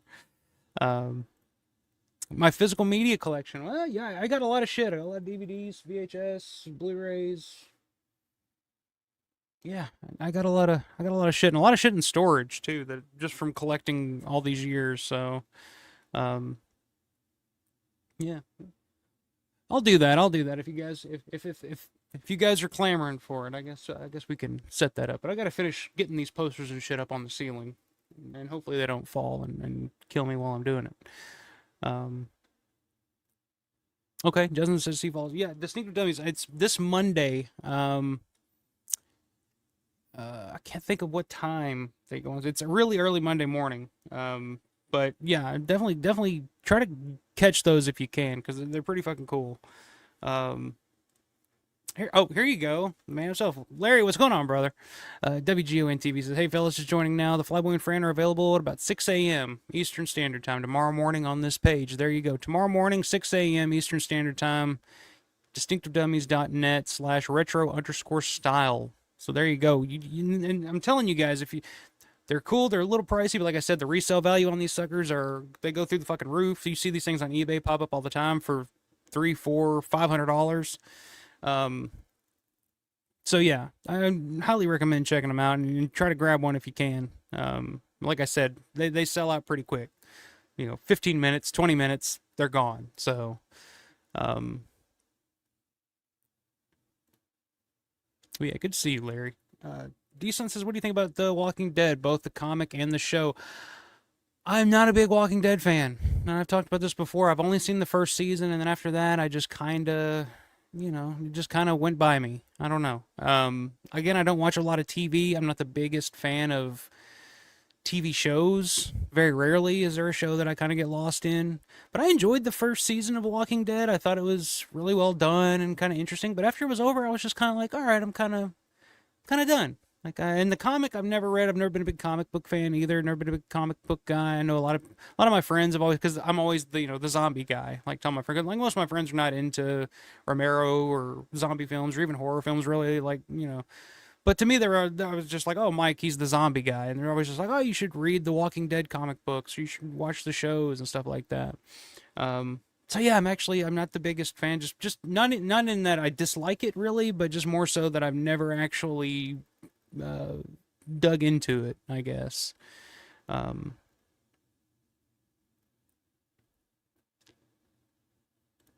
Yeah, Todd said it's funny when somebody says plaid shirt zombie, you know exactly what they're talking about. Exactly. Brett says, "Cheers to you as well. I have one of my last Iron Cities, one of the Icy Lights in hand. Thanks for the shout out. Awesome, man." Yeah, Icy Light got a big shout out from Aaron Rodgers recently, and they went crazy about it. So, and Todd's saying, "George had it right. The Walking Dead is a soap opera with zombies." Well, I guess like a TV show like that, I guess it kind of has to be for them to expand on it for as many years and as many seasons as they did. So, but all right. So we're finally caught up. Like I said, we can talk about rumors with the mall. Let's dig in here. I guess we can kind of just end with the talking about the future of the mall and what's to come with that. But before we do that, I'm going to kind of go through some of this stuff I got here recently. Just yesterday, I got a couple of packages in from a good buddy Matt Landrum and Paul Farver. Some bearing some gifts. Picked up a couple of Blu-rays here, a couple of films we can talk about. And got a poster that I got off eBay that just came in the other day that I wanted to show off. Because it's one of those, it's a foreign poster of a Romero film that I haven't really seen before. It's one of those weird ones, but it was like priced right, and I was like, yeah, I gotta have that just because it's so fucking weird. So I guess we can start with that. We can just go through this stuff and kind of show you what I've picked up here recently. First couple of things though, I got a couple of new Blu-rays the other day, a couple of films. One I have not seen and one that I have. We can talk about. I'll just talk about. I've heard a lot of good things about this film. It always seemed like one of those horror films that I would not have been a fan of, just from the trailer, poster, stuff like that. It's just like, it's not my thing. But I always hear people talking about it, and it's one of the more modern horror films that people always kind of put over. So finally found it on Blu-ray. I'm gonna give it a shot, and I'll let you guys know if it's any good or not, in my opinion on it. But what year did this come out? It's pretty recent. 2012, pretty recent, 13 years ago. But it's Sinister, which I don't know if you guys are fans of this film or not, but I have not seen it, never seen it. But I've never heard. I've honestly, I don't know if I've ever heard anybody say oh, that movie is shit. Like, who would want to watch that? I've always actually kind of heard good things about it. So I finally picked this up. I'm finally going to give it a watch. Um, Scott Derrickson was the director. It's got the Blumhouse film. It's got Ethan Hawke in it. Um, I don't know much about it. I've heard it's pretty fucked up and kind of unsettling and kind of one of those films that, you know, that kind of gives you the creeps. But never seen Sinister, so I'm finally going to check that out. I'll let you guys know if it's worth a shit. Are you guys fans of this film? Let me know what you guys think. But then I also picked up a classic. And this is kind of a horror film. I never really realized. I remember it's been quite a while since I had seen it the last. But watched it again the other night. And it is kind of a horror film. It does kind of have a horror vibe to it at times. And that is the Stallone classic, Cobra. Like, it'd been a while since I'd seen Cobra. And then I watched it again the other night. And I was like, man, what a fucking, like, because it's an action slasher almost. Like, it has vibes of both. And Stallone's awesome in it. It's just a total slice of 80s nostalgia. I don't know. I enjoyed it. And that's the one thing there's two things that kind of stood out to me rewatching it the other night. The first being the whole slasher element to it. The night slasher or whatever was the guy that was the name of, you know, what they were calling him in the news in the film. But a lot of the film, it does have a real 80s slasher vibe to it, but also an action, like an 80s action film too. So I thought that was really cool. You don't really see a whole lot of action slasher films, I guess is the best way. That's how I categorized it when I was watching it. I was like, just feels like an 80s slasher film, but with an action hero in it that's coming after the killer. It's like Maniac with Joe Spinell, but you know, if Charles Bronson was on the case and was trying to track down Spinell or something. So yeah, I really enjoy Cobra. I think it's like I said, 80s nostalgia. The other thing that stood out to me that I never noticed before watching it when I was younger, that I actually got a really big kick out of, was how much of a health nut that you know, Marion Cobretti, Cobra, is in the film. It never dawned, like when I was younger, that stuff just kind of went over my head for some reason. I guess I was just watching it because it was Stallone as an action film from the 80s. But watching it again the other night, like I was just cracking up when he cuts the slice of pizza so he doesn't, just as portion control, I guess. And he's always talking to, his partner. He's always mentioning, it's like, hey, why don't you eat something healthy? Why are you eating all this junk food? Like his partner just eats junk food all the fucking time. And then there's the scene with Brigitte Nielsen where she's sitting there eating the fries that are just smothered in ketchup, and he's just looking at her and looking at the fries and just kind of discuss. I don't know why, but that shit was just cracking me up when I was watching it again. And because in real life, a character like that should be a super health nut. Like super aware of what he's eating and putting into his body, because you don't look like that if you're eating, fucking shit all day. And, but that's one thing it's like never pointed out in any of these films with like, Arnold or anybody. It's like, but it's like his whole thing in Cobra is his I don't know, his attention to what he's eating and what he's putting into his body. And he's such a judgmental, like what everybody else is eating. He's just like, oh, why don't you try some broccoli, you fat bastard type of thing. I don't know. It was cracking me up watching it, but Cobra's so good. If you guys haven't seen Cobra, I definitely recommend checking it out. Stallone's cool in it. And like I said, it's kind of got a horror vibe to it. It's got a real creepy 80s slasher vibe to it. But yeah, good stuff, Cobra. So I picked those two up on Blu-ray the other day. Got something you guys saying Sinister. Okay, so I mean, Robert's saying Sinister's good. Larry's saying Sinister's really good. So yeah, like I said, that's one that I just always categorized it. Like just the name Sinister just sounds like all those films from around that time. Sinister, Insidious, Hereditary, blah blah blah. They all had that same kind of vibe, same kind of look, same title, blah blah blah.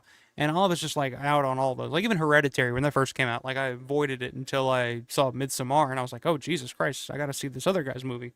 Which I did go see the new Eddington, Ari Aster film Eddington in the theater a couple weeks ago, and fucking loved it as well. I love Ari Aster. Like, I don't give a shit. Like, categorizing his films as either good or bad is kind of a disservice to what he does. It's just like, it's just nice to watch something that you haven't seen before and you have no idea where it's going from scene to scene. Where you're just like, where is this fucking going? Like, what is going on here?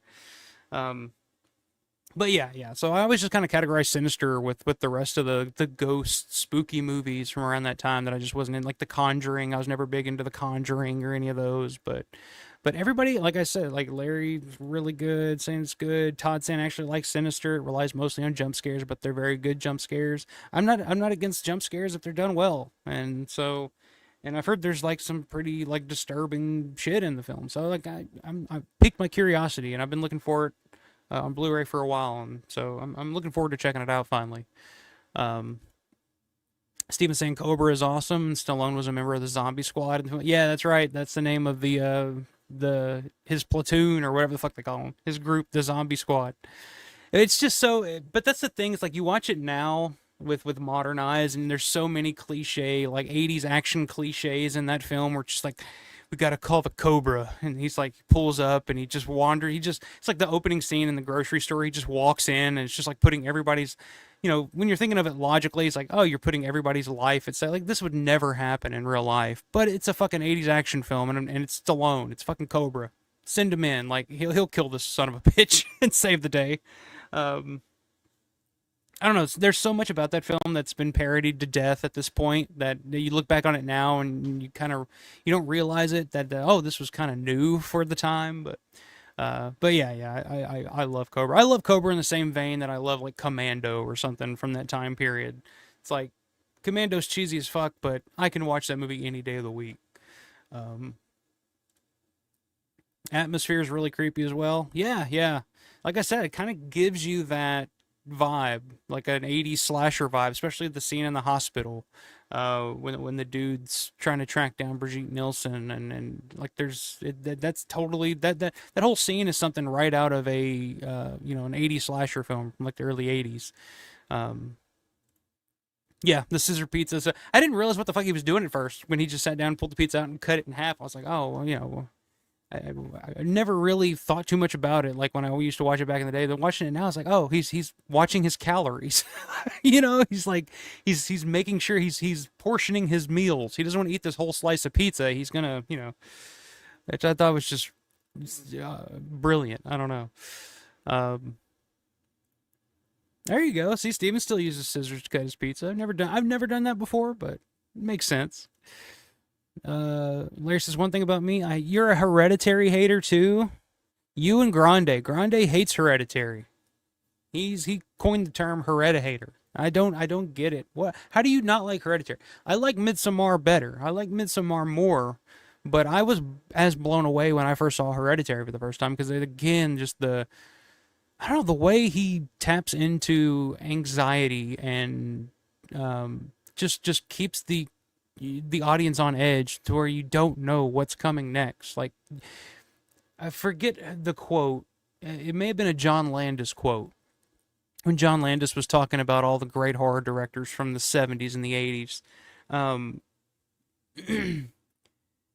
Yeah, I think it was a John Landis quote where he says, like, a lot of these filmmakers, like a Wes Craven or a George Romero, it's like the best filmmakers in this genre are the filmmakers that when you watch their films, you feel unsafe because you don't know what they're going to subject you to. Whether it's Last House on the Left or Hills Have Eyes or George with Dawn of the Dead or, Carpenter with Halloween and The Thing. The best horror filmmakers are the ones that are making the films where you feel unsafe because you don't know where those filmmakers are going to take. And I feel like that's Ari Aster. Like, I see so many horror films now, like, I like Robert Eggers a lot, but man, when I was watching that Nosferatu, like, I was just like, yeah, I know what's gonna happen. Like, I've seen this before, and it's just kind of, I don't feel. The Witch though, like, I mean, The Witch is one where I was just like, Jesus Christ, where's this going? But I love those horror films where I'm on edge because I don't know where the hell they're going. And Hereditary is a perfect example. Like, I was just like, Jesus Christ, the fucking little girl's head, that whole scene. I was just like, I didn't see that coming, which is kind of a classic thing now, but. I don't know. That's just yeah, right. played out hating Hereditary. Okay, yeah, those people exist. I guess Larry's one of them. I didn't know that. Do you like Midsommar, Larry? Because that's even one that when I first watched it, I almost had to turn off because my anxiety levels were so high. I was just like, I felt like I was gonna have a panic attack watching the fucking thing.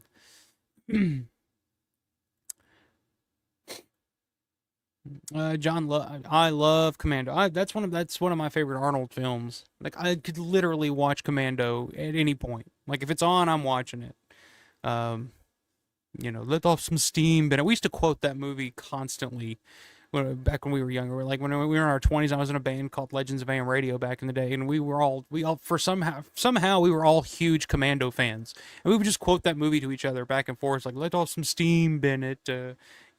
I'll kill you last, or he's dead tired. Don't bother my friend. Like just all that shit. Um, yeah, that's the quote, Paul. You need a life jacket because your fries are drowning. Yeah, yeah, great one-liners back in the 80s. Um, D-Sun says if Dawn didn't exist, The Thing would be my favorite movie. Period. I think, yeah, I think that would be, which I think The Thing may be synthetic, maybe his favorite. But yeah, I mean, the Thing is an amazing film too. I like Halloween. I like if it was. I go back and forth sometimes, but I do got to say Halloween's probably my favorite John Carpenter film. But I do love The Thing, and I've seen The Thing in theaters multiple times at this point, and it's one that I always show people. Like if I'm dating somebody or I took my fiance to see The Thing in the theater when it played. I was like, oh, you got to see this. You got to see The Thing. And she enjoyed it. Like she doesn't like horror, or she's not really into any of this shit.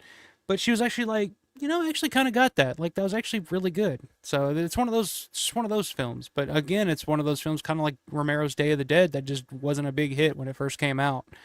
And it just took some years for people to kind of catch up to it, I think. Commando may be Arnold's greatest non-Terminator film. I think it's up there. I would put it up there.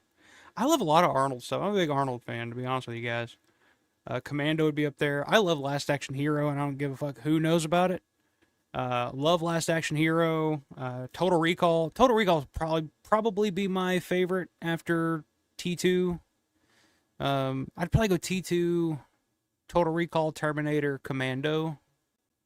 Unless I'm forgetting one and then maybe Last Action Hero. I don't know. I love Arnold though. I'm big. I grew up. That was my timeline. That was my time period. Big Arnold fan.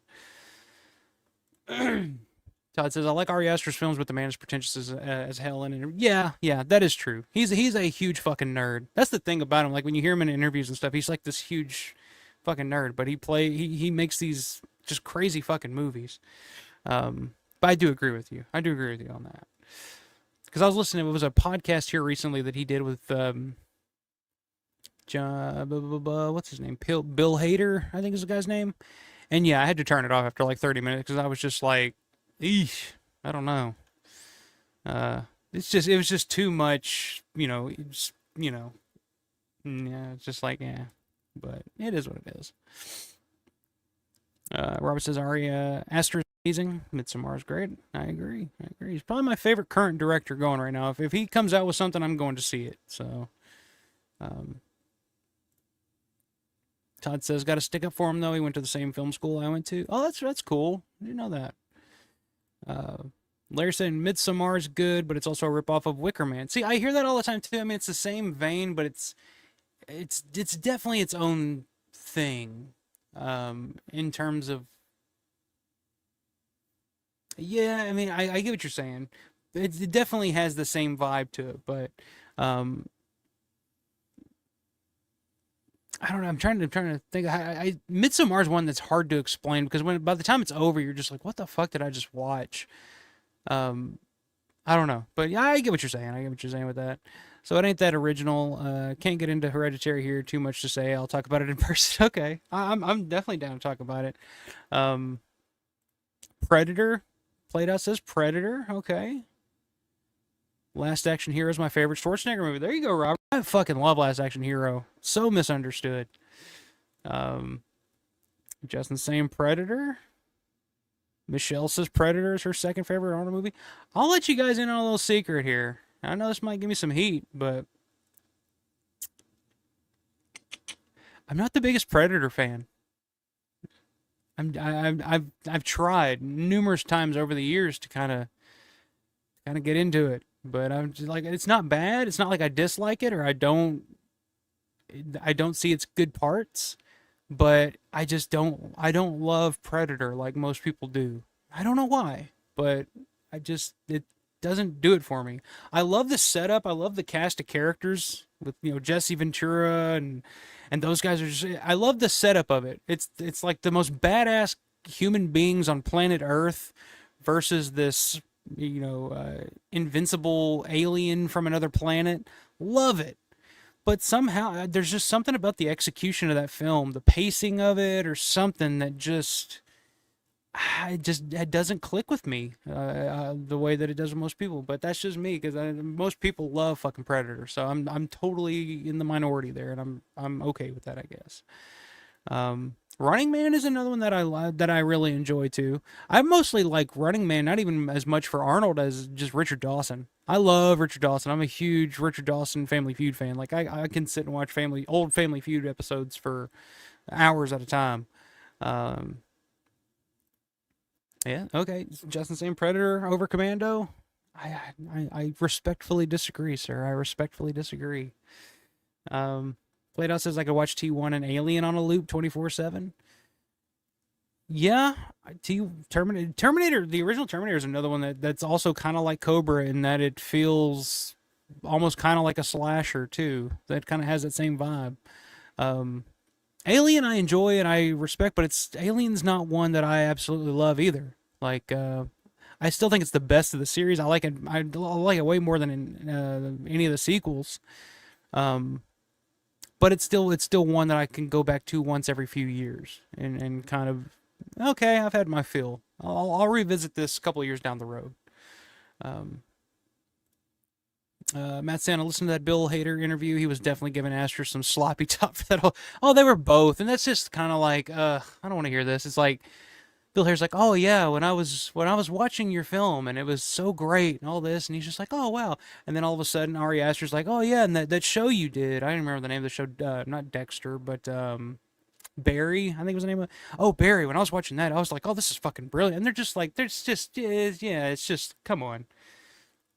And it's like overanalyzing each other's shit after a while. It's just like, okay, that's enough.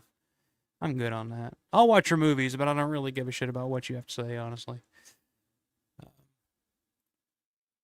Dread in the Daylight. Yeah. When you're talking about Predator, yeah. D-Sun says, got to add these movies to my watch list.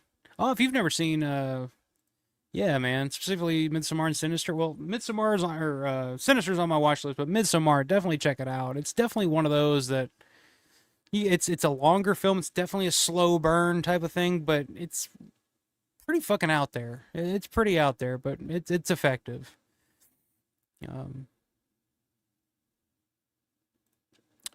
Todd's saying, I don't feel it's a ripoff of Wicker Man. It's folk horror, but Wicker Man doesn't own the subgenre. Yeah, that's true.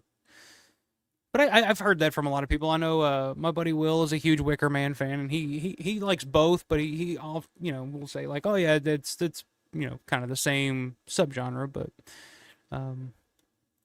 yeah, damn it. Robert says like, we're all different. We can like what we like. Hell yeah. You don't like Martin, and I don't quite understand it, so I can not like some things, and I'm sorry if you guys don't understand it. Yeah, see, like Larry Predator's great. Yeah, I get it. I mean, there's a lot of love for Predator, and I mean, it's cool fucking concept, but it's just one that never grabbed me the way that a lot of other films do. I don't know why. Villa says Last Action Hero definitely underrated. I think the reason why I got shit reviews was because of the kid. I don't know. It never bothered me. I know it was kind of ahead of its time in terms of being meta or whatever, and kind of parroting and not spoofing, but kind of harkening back to all the cliches from the action films from the previous decade. And it also, I think it came out the same fucking weekend as Jurassic Park. So I mean, that was a huge reason why it bombed at the box office. Or I don't know if it was the same week, but it was a week after Jurassic Park, I think. and Jurassic Park was just dominating everything that summer. So that didn't help matters. But I think it's one that people have kind of come around on over the years and kind of appreciate more than they did when the film first came out, for sure. Um, Steven, are you counting the first one? First one what? Counting the first one what? I'm not sure.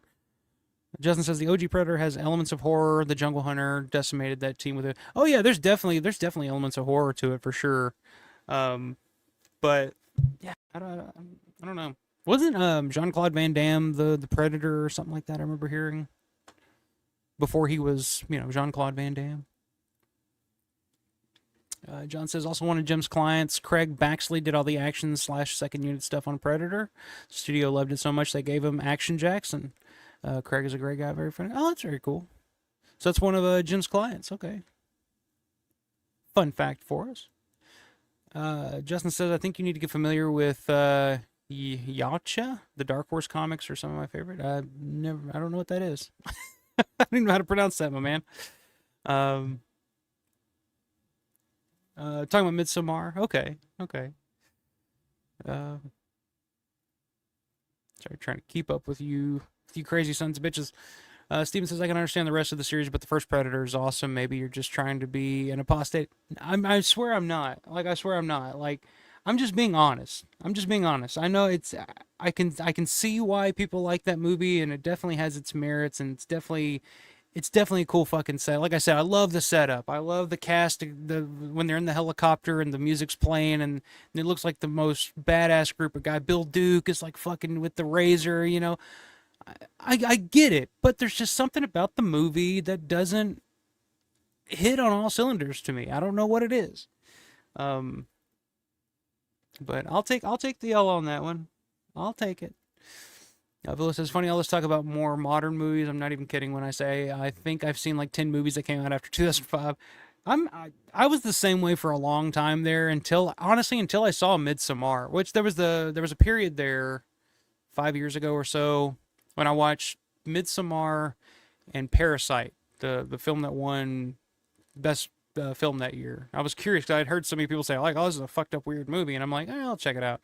When I saw those two films back to back, I was like, oh, like they're kind of doing something interesting in film again. Because like I said, that whole period there when everything was the Conjuring and the Annabelle and the this and the that, and it's just ghosts and the spooky shit. I was just like, I'm out. I'm done. Like, I'm not. This ain't for me. I'll just stick to the classics and I'll just do that. But when I saw Parasite and Midsommar, I was like, oh, maybe I should kind of check out more. And that's when I kind of discovered Robert Eggers for the first time. That's when I went on my way to see The Witch and a lot of the modern stuff that I like now, which is not a lot of it, to be honest with you. But I do find myself giving it more of a chance than I used to.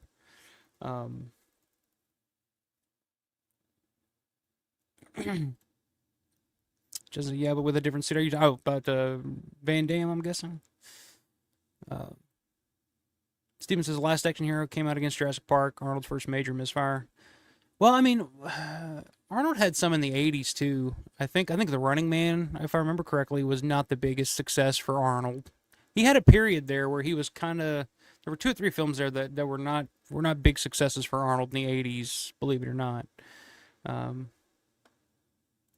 Oh, okay, that's the species. See, I've only seen the first Predator movie. I've never seen Predator 2.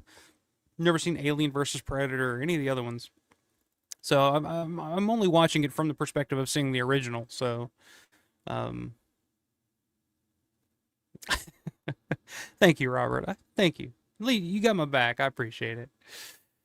And Desant says, I watched an upload of Martin years ago on YouTube, but I'm curious to know how hard it is to get a physical copy. Not too hard. I mean, it's not as available as a lot of stuff. I mean, it's a Rubenstein-owned property, so there's not a whole lot of releases out there. But they just Second Sight just did a 4K restoration over in the UK that you can get your hands on pretty easily. I see them on eBay a lot all the time. But again, you can also go back to the original like Anchor Bay DVDs. There's the Anchor Bay DVD. There was also the Lionsgate DVD. Those work just as well. Martin is one of those films, unfortunately, that was shot on some pretty bad stock, so it's not. I don't think it's ever going to look great. So I mean, you could go back to the DVD and it would be fine. It's the 4K. Honestly, the 4K transfer that Second Sight did is not their best transfer. I mean, it's not. I mean, it is what it is for what you know what they were working with. But it's out there. I would just go on eBay, look. You can probably find a DVD or hell, I think you can find the standard version of that 4K for pretty solid, decent price, $35, I think. So it's out there, but I highly recommend it. Robert hates The Witch. Okay. Larry hates The Witch too. Boring until the last couple of minutes.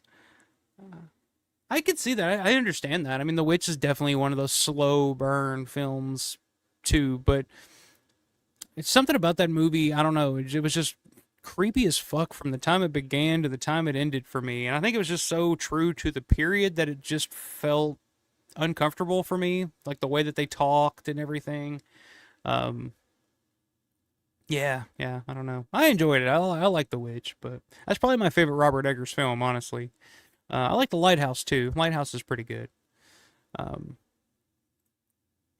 Justin saying Predator 2 is great as well. That's the one with old Danny Glover in it, right? Never seen that one. Never seen it. Robert says Martin has to look better than There's Always Vanilla. Everyone in that movie looks like they have rosacea. Never heard it put that way, but D-Sun says Anchor Bay comes in clutch. My prized copy of Dawn is from them, and but I'd love to get my hands on the Second Sight release. Yeah, Anchor Bay. I mean, Anchor Bay's kind of making a comeback. They're doing some new releases here recently, and there's a new podcast with CK and Garrett from Born to Be Rad, all about Anchor Bay and the history of Anchor Bay. So check it out. It's called the Anchor. What the fuck is it called? Anchor Bay Collection Podcast. I can't remember what it is off the top of my head. Trying to promote shit. I don't even remember what the hell it's called. Steven says, I'm not saying you're wrong, but those movies, while not mega hits, made money because of the budgets. Last Action Hero was a high-priced bomb, unfortunately. Yeah, that's true. That's true. Running Man was kind of a smaller budget. That is true. But all right. So, I did want to get to these packages. We're at the 2-hour mark already. But that's how we do it here. That's how we roll. But I did, first package I want to show, I got from my buddy Matt over at Drone of the Dead. Matt Landrum, he's been on the channel many times. And sent me this. He just recently, like I mentioned earlier, did some location stuff out in Fort Myers. But he didn't go down there just for the location stuff. It was actually down there as a family vacation, which is the perfect spot for a Romero fan to take the family for vacation, which I need to do at some point. Because I've never actually been. But he was down in Fort Myers in the Sanibel Island area, which, like I said, you can check out his location video on that. And he sent me this. There we go. This is sand from Sanibel Island, which Sanibel is where they shot like the end sequence in Day of the Dead, when Laurie wakes up and marks off, the day on the calendar, and then they're,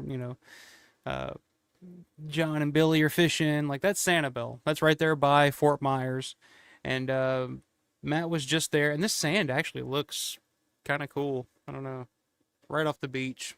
So, and of course, Matt has to do it up, because I swear to God, I've gotten more cooler shit from just stuff that Matt has sent me over the past couple of years than I've actually, like, bought or found in the wild. I could say that about most of the shit, like, that I get from friends or anything. A lot of this shit is the cool stuff. Like, I got the necklace with the little vial of dirt from the Evans City Cemetery, the dirt right from the Blair tombstone from my buddy Robert Dobbins. Shout out if you're out there, my man. I got that up there right by, like, in my Night of the Living Dead stuff. So, I don't know. I just love little cool shit like this, and Matt's super cool for hooking me up with some, because, like I said, I still haven't been out there, but I need to get out there soon. Then, of course, he sent me some, which, hit him up if you want some of these, some promo stickers for his YouTube channel, Drone of the Dead. Got a couple of those. Business card, Drone of the Dead. It's at Drone of the Dead on YouTube. And this is really cool. He also sent this. It is a postcard that he sent me from Sanibel in Fort Myers. Greetings from Sanibel in Fort Myers. There you see the beach. Let me see if I can get it to fucking focus on it. You see some scenes from the film as well on the back, stamped with the Drone of the Dead logo there. So Matt actually made these up on Canva, and I think he's got some of these. So hit him up if you want one. Hit him up. He'll send you some shit. But I thought this was super fucking cool. I told him, I was like, dude, this is a brilliant fucking idea as a way to like promote your videos. Is like just make little postcards for each video you put out. Like, 'cause I told him, I would kill for a 247 Fort Pitt Boulevard postcard. Like, I would love to have one of those. And he was like, that's actually a good idea. I was like, yeah, dude, you got to do it. So, so he sent me that, and then also just not even Romero related, which I thought was kind of cool. I didn't even know where he got this one from, but it's just Evansville, Indiana, which is where I'm currently living. Just a collection of different postcards and stuff from the town from back in the day. Oh, here they go. They all come out like that. I thought it was pretty cool. I don't know if he's still in here, but Matt, where'd you find this, man? I'll message you, find out. But this is pretty cool. I was like, oh wow, souvenir from Evansville, Indiana. I don't know what year this would be. Does it say on here? I'm not sure, but so yeah. Thank you very much, Matt. I appreciate it. Sanibel, definitely going over there in the collection. And like I said, I've gotten so much cool shit from Matt from over the years. One of the first things he ever sent me, he actually from Night 90, the keychain on the board when down in the basement, when Ben finds the key, Matt actually made a recreation of that with the key and everything on the board that I got over there next to my Night of Living Dead stuff. So yeah, Matt's he's a super talented dude. I don't know, but check him out at Drone of the Dead. See what he's got coming out with next. But yeah, thank you very much, Matt. I appreciate it, sir. And like I said, we'll get together. We're gonna be doing that Night Riders fan commentary here soon. Speaking of Night Riders, I did get something from Germany for Night Riders that I wanted to show off here real quick. Now this is I don't think I'd ever seen this poster before, and if I had, I don't know, maybe it just went by me and I wasn't really paying attention. But when I saw this the other day, and I mean the price was right. I mean I was like, oh, okay, this is what this works for me. When I saw it the other day on eBay, I was like, I gotta fucking have this, and I bought it. It's from all the way. It's like I said, it's from Germany. It is a which the way they package this. Pull this off, I'll show you. They actually wrapped it in like ads from like circulars or whatever the hell they call them over in Germany for shit that they're selling over in Germany, I guess. I don't know. So I kind of got a kick looking at some of that when I pulled this out. But he wrapped it in all this newspapers and whatnot. God, I'm trying to maneuver my way to it here. Yes. So yeah, this is a I don't know if you guys have ever had Wattenbier from Nordlicht.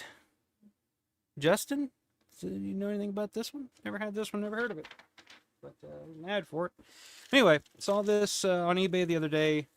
Had to get it because, like I said, the price was right, and I just thought it was just weird.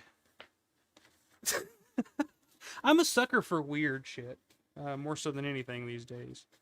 Outside the box shit. But it is. Let me move over here so you guys can see it. This is the German poster for Night Riders. And I don't know what movie this is fucking from. Let me brighten this up. Let me see if I can get a better angle of it. Let's just think about trying to do something on here, but here we go. So yeah, George A. Romero's Knight Riders, Ritter auf heißen Ofen, or however you say that. Like I said, I don't know what movie this is from, but I saw this, I was like, what the fuck is that? And then down here, it's got all the cast, and I'd like to translate that. Does that translate? Does anybody know how to speak German in here? Does that translate to Knight Riders, or is that just something completely different? But yeah, so I had to get this Knight Riders poster. I don't guess I had ever seen it before. God, no, that's... Let me fix this light, because that's bright as hell now. There we go. But yeah, had to get it. Price was right.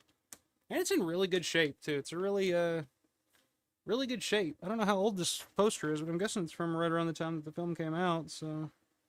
But yeah, there's a large-breasted lady there on the bike that I'm not sure about, but it's pretty cool. And you guys seen this one before? Anybody else have this one? I had to grab it, so I got that to add to the collection now.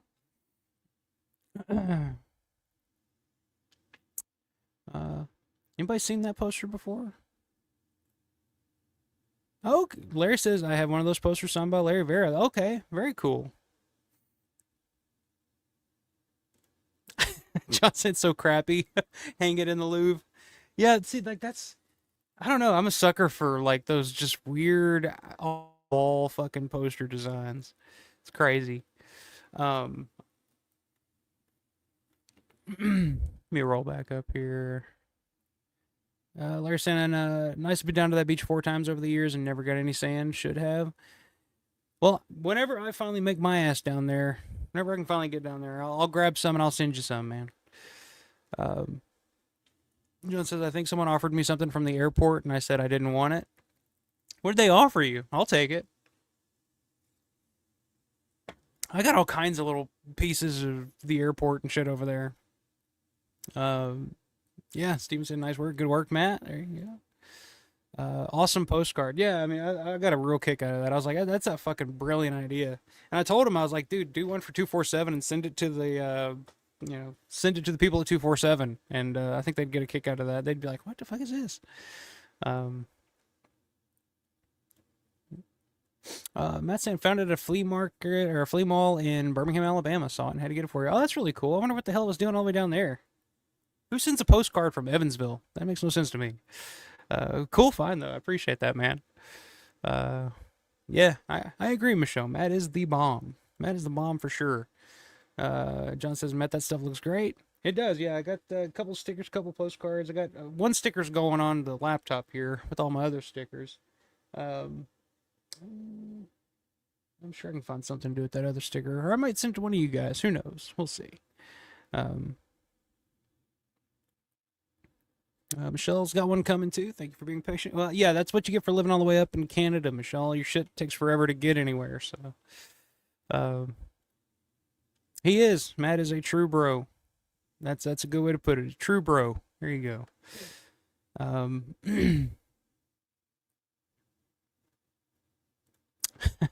Steven talking about the poster. That's an interesting design. Yeah, that's... like I said, I don't know what movie that's from, but caught my eye, so hey, it worked. Not that large. Hey, it looked pretty large to me, but you know, I'm a pretty simple man. I like simple things. Playdown says cool poster. Breast saying those look awesome. They really do. Matt says the poster are you serious? Translates to Nights on Hot Stoves. So I officially got a Nights on Hot Stoves poster. Perfect. I've always wanted one. You gotta love those Germans. What the hell does that even mean? Nights on Hot Stoves. I guess a motorcycle would kind of be a hot stove. I mean, it runs kind of hot. Maybe, I don't know. Is that slang over there in Germany for a motorcycle? Hot stove. Get on your hot stove there, mate. That's not German. I don't know what a German accent would be. How would I do a German? I guess everybody when people do a German accent, they just do Hitler. So I don't want to do that. So we'll just keep moving. And the last thing I got from Paul Farber. Paul synth / drums. Been on the channel quite a few times. Good buddy. And he packed the shit out of this thing. Got some styrofoam plates, blocks, whatever you want to call it here. But yeah, sent me the aforementioned Rats Night of Terror from the great Bruno Mattei. If you guys have never seen a Bruno Mattei film, you're missing out. Rats Night of Terror. And I had never seen this one before. This is my first viewing. I watched this earlier. And like I said, it's just one of those films. It's like any other Bruno Mattei film I've ever seen where you're just like, in your mind, you're saying, this is so fucking bad. Like, why am I watching this? But at the same time, you're like, it's so bad, it's good. I kind of enjoy watching this, and I don't understand. My daughter was completely, she didn't understand what the hell was going on. And the end of the film, the big reveal at the end of the film, which, spoiler alert, I don't even know how to fucking describe the ending of the film. Basically, there's giant rat people that are living underground now. And there's a big reveal at the end of Rats. And my daughter was watching, she just looked at me and she was like, what's that? And I was like, oh, it's a big rat man. And she was like, she just looked at me in such confusion. And I was like, I looked at her in such confusion too, because I didn't know what the hell to tell her. I was just like, yeah, I don't know. It's a rat man, I guess. I don't know. And then it ended, and she just looked at me. And usually, if a movie ends, she'll if she likes it, she'll just say, let's do it again, or you know. And she was like, let's watch something else. I was like, eh. So she's not a big Bruno Mattei fan yet, but I got to show her Hell of the Living Dead at some point. But that's a classic. But Rats, and this is the Severin 4K, believe it or not. Rats got a 4K. Night of Terror. It's a fun movie. I mean, it's a silly fucking movie. I mean, it's a movie. It's basically Night of the Living Dead, but instead of zombies, it's rats, and it takes place in like a post-apocalyptic, dystopian world. And it's a lot of just screaming and like women just freaking out about rats. I don't know. It makes no sense. It's so funny. It's so over the top. It's definitely one that would be perfect for like a Mystery Science Theater 3000. But it's a nice little release here. It's got the 2 discs. It's got the 4K. It's got the Blu-ray as well as the soundtrack, which soundtrack is awesome. That's the one thing that you can never go wrong with is Italian horror soundtracks. Yeah, there's some awesome movie art. It starts out, I mean, the beginning of the film kind of starts, you're kind of like, oh, that's kind of interesting. It's kind of Mad Max a little bit, you know, it looks like there's something here, but as the movie goes on, it's just kind of like, oh yeah, you're quickly reminded that, yeah, it's Vincent Dawn, quote unquote, Bruno Mattei. But I love shit like this, so I can't complain. So yeah, got Rats, the new 4K from Severin, from Paul. Appreciate that, my man. And this is one I have never seen before. I'm really excited to check it out because it seems like something right up my alley. But it's a directed by Joe D'Amato, Absurd, aka Rosso Sanguis. I have not seen this one before, so I'm looking forward to checking this out. Have any of you guys in the chat seen Absurd? By Joe D'Amato. What year? Let's see. 1981. Absurd. And this is a Region B, I believe. Yeah, here it's got all the shit right there on the spine. From 88 Films, 1981.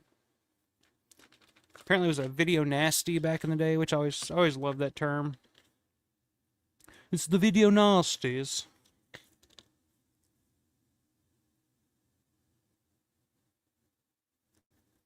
Which, speaking of Grande's Graveyard does some great Video Nasties streams over on his channel that are always fun to watch. Check that out. But yeah, it's got a little history there of some of the Video Nasties, like Axe, aka California Axe Massacre, which is one of those films that I was obsessed with when I was younger. Not because I'd seen the film or anything, I just saw the box and I was like, what the hell is this? Cannibal Apocalypse, The Burning, there you go. Make Them Die Slowly, aka Cannibal Ferox. It's weird to think that in the UK, like, they would actually have something, I don't know, like Video Nasties. They'd be so uptight about shit like that, but, I mean, it's weird. So there's the alternate art on that one. So yeah, definitely looking forward to digging into this one, checking this one out for a first time. It definitely seems like something right up my alley. Yeah, exactly, Matt. More Italian trash, and I say that lovingly. Absolutely. I love me some Italian trash. So this definitely sounds like something I'm definitely right into. Um,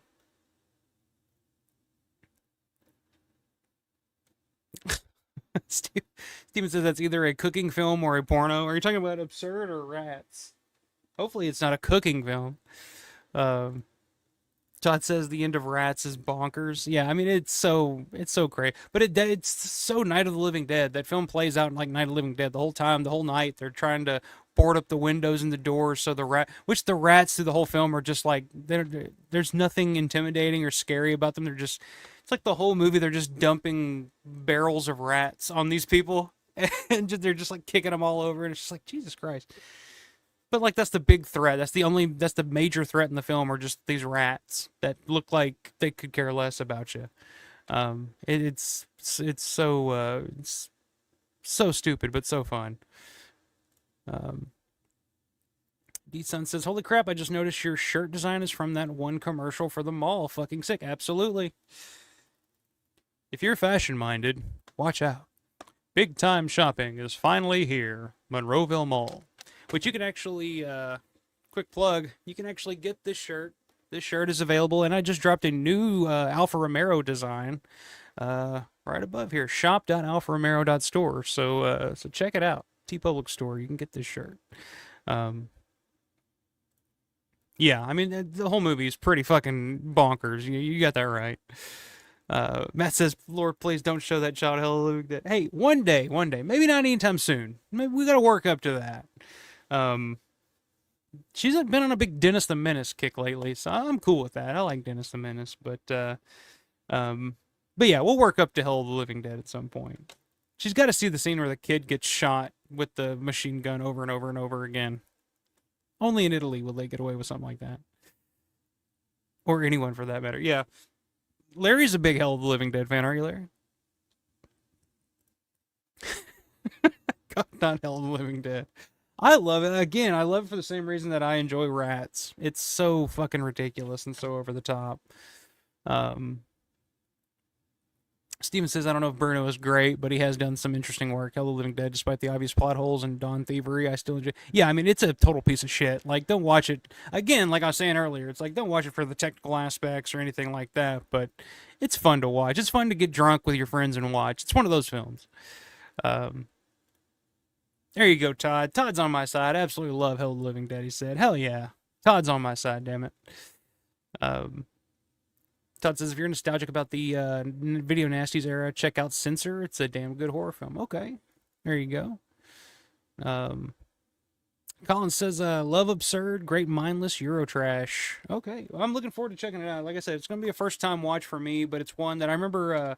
me and Paul had the conversation about Living Dead Weekend back in June. He was asking me about these films. I was like, "Yeah, I've never seen either one of those." She's like, "I'll send them to you." And I'll be damned. He did. He sent them to me. Also sent one other thing in this package, too. I'll go ahead and show you guys. I thought it was really freaking cool, and it's a total Paul gift, because this is definitely Paul's forte in terms of collecting, and he finds the coolest shit somehow that I never do. He also sent me the canister of the Wilson tennis balls that they use in Dawn of the Dead. So I was like, that's fucking awesome. Like, and Paul, if you go back, we did it last year. It was a Collecting the Dead episode with Paul Farver. Go back and watch that and see some of his collection. A lot of Paul's collection. I love it. It's one of the most unique Dawn collections you'll ever see, because a lot of it is just stuff that they used in the film that he has tracked down and now owned, and has this collection of all this B&P trucking stuff, and the Wilson tennis ball canisters, and just all the stuff that actually makes an appearance in Dawn of the Dead, but it's actually like real shit that was in the mall at the time. Super cool. So check that out. It's a Collecting the Dead, like I said, from about a year ago on the channel with Paul. But yeah, this was super cool. I love shit like this. So again, thank you, Paul. Paul is the man. Check him out at Paul Synth / Drums is the name. remember what the exact at whatever on YouTube is. I'll throw it in the description after the fact. But yeah, thanks again, Paul.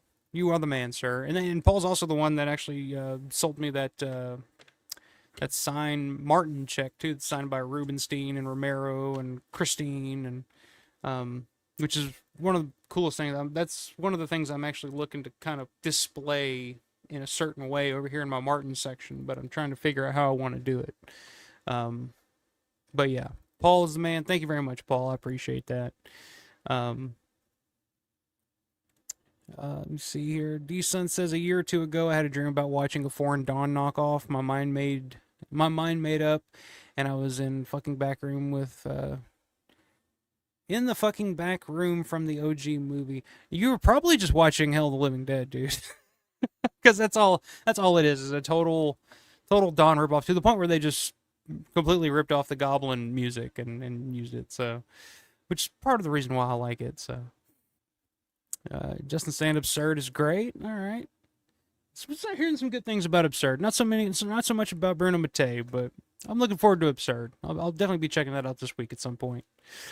Steven says the cooking comment was about your poster, but it's funnier how you used it. Oh, talking about rats. I was like, okay, yeah. Yeah, I mean, Nights on a Hot Stove. That's a good one. We need to do a Nights on a Hot Stove fan commentary, Matt. That's what's next. That would be a good cooking show. I'd be interested in checking what the hell that is. Decent says I was watching it on the same TV, the civil defense box. Yeah, I got one of the civil defense drums back there too. I had to get that when I got the TV. I was like, well, I got to get one of the drums now to put it on, just to make it complete. Oh, don't lie, Larry. I know you love that film. I know you're a big Hell of the Living Dead fan. You just don't want to admit it. Justin digs Hell. There you go. Robert, love Hell, Living Dead. Got the 4K. I haven't got the 4K of it yet. That's one of those films I'm like, yeah, it's kind of fine on DVD. But if I ever come across it on 4K, I'll definitely get it, because, you know. D-Sun says the title cards were in some gibberish. Then I saw zombies show up on screen, gray, blue skinned and all. Then I woke up. Well, there you go. Okay. Trust me, I've had many a dream about Dawn of the Dead over the years. So I feel you. I'm there with you. Larry says, I sent you a Facebook message of my German Night Riders poster signed by Larry Vera and his wife. It's actually a different German one, but I do have the one you showed. Okay. Yeah, I was gonna say, like, I didn't remember seeing that one. If you'd ever showed me that. But yeah, that's pretty cool. Signed by Larry Vera, which Larry Vera, for you guys that don't know, is the sidecar biker in Dawn of the Dead. To me, the guy in the sidecar that always looks at the camera like that. Every shot he's in, he always just kind of glances at the camera. If you've ever noticed, go back and watch. But yeah, that's Larry Vera over there. Matt says, I'm out for the night to get some sleep. Good to see and chat with everyone. Glad your stuff got you okay. See you soon. Absolutely. Thank you very much. Thank you very much, Matt. I appreciate it. Have a good night and a good week of work, man. Hope you're doing all right. But again, thank you very much, man. That's super cool of you. But yeah, I guess the last thing I wanted to touch on here, we're about 2.5 hours in, so we'll touch on it briefly. And like I said, it's just rumors at this point. It's a little rumor and innuendo. I've seen a couple of different things here this past week talking about it. I've asked a couple of people if they've heard anything. They've heard nothing. So like I said, it's just rumors at this point, but it does kind of seem, it does kind of sound like it's in line with what we've all kind of been thinking about the Monroeville Mall. Let me pull up the post here real quick, just so I can. And I reached out to the dude and see if he wanted to add anything to this and expand on it a little bit, but he never got back to me. But so in the Living Dead Weekend group on Facebook, a guy named Alexander Rapika posted. This is 4 days ago, I guess. It says, hey everyone, just for full disclosure, I work in the mall, and this information is coming secondhand from individuals on the security staff, but nonetheless, it's very worrisome. Cypress/Walmart wants a substantial, if not total, demolition of the building for an outdoor shopping center like the Waterfront here in Pittsburgh. Tenants will have leasing options into 2026, but apparently they want everyone gone by April 2027. So, this guy works in the mall and probably hears some rumor and some rumblings and some innuendo from different people. And who knows if any of it's true. I mean, you know how shit goes. It's just one thing after another. People will say something. It's like you tell a friend, and then they tell two friends, and before you know, who knows. But so he posted that about 4 days ago, and I was like, that sounds dire, but that's kind of what we were expecting. That's kind of what we were thinking about. A timeline for something. If something, for whatever's going to happen to the mall, we knew it was going to be within the next couple of years, because it's not like Walmart's going to buy a piece of property and just hold on to it forever and just run it as is. They're going to want to put a Walmart there. They're going to want to do something with it. And it's sucks because I've seen more and more. It seems like here lately, I've been seeing more and more like news stories and articles and stuff about Walmart buying up these malls and turning them into like little strip malls, or it's like a Walmart and plus some, and then they add a strip mall of some other stores and stuff, which is kind of what we all kind of expected to happen with the mall anyway. Once we heard that Walmart was buying it, we didn't know if they would keep a piece of it, make Walmart like honestly, like best case scenario would probably be Walmart, a partial demolition maybe, and then Walmart being like a big anchor store, and then keeping the mall kind of connected to the Walmart possibly. But that's not something that you really hear of too fucking often. And I see more and more stories here lately of Walmart buying up these old dying malls and demolishing them and building Walmarts there. So it makes sense. The timeline makes sense. Which there was another post in the Dawn of the Dead Facebook group. This is from Michael Madden. A guy named Michael Madden said, I just overheard a conversation with the owner of the collectible store in Monroeville Mall, which the collectible store, I'm guessing, is the store that Kevin Kreis owns, the guy that runs Living Dead Weekend, Living Dead Museum. Said he overheard a conversation in the collectible store at the Monroeville Mall.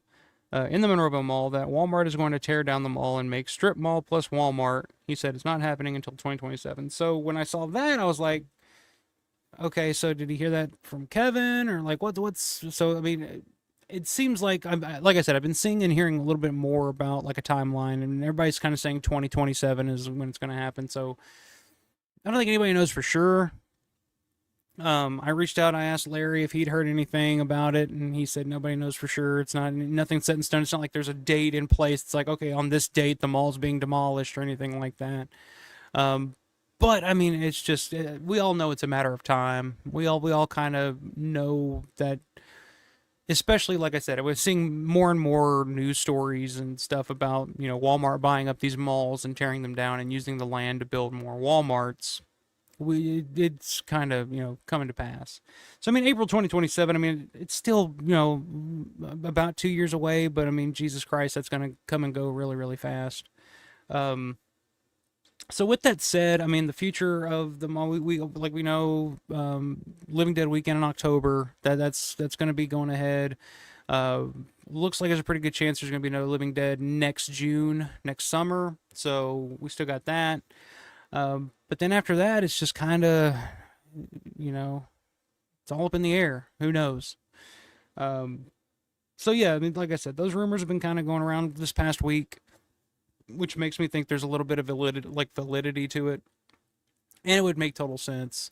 If that is the case, and that's kind of what happens to the mall after the fact, is they're going to, build a Walmart and then maybe add a little strip mall onto it off to the side. But I think the odds of that mall staying intact is slim to none at this point.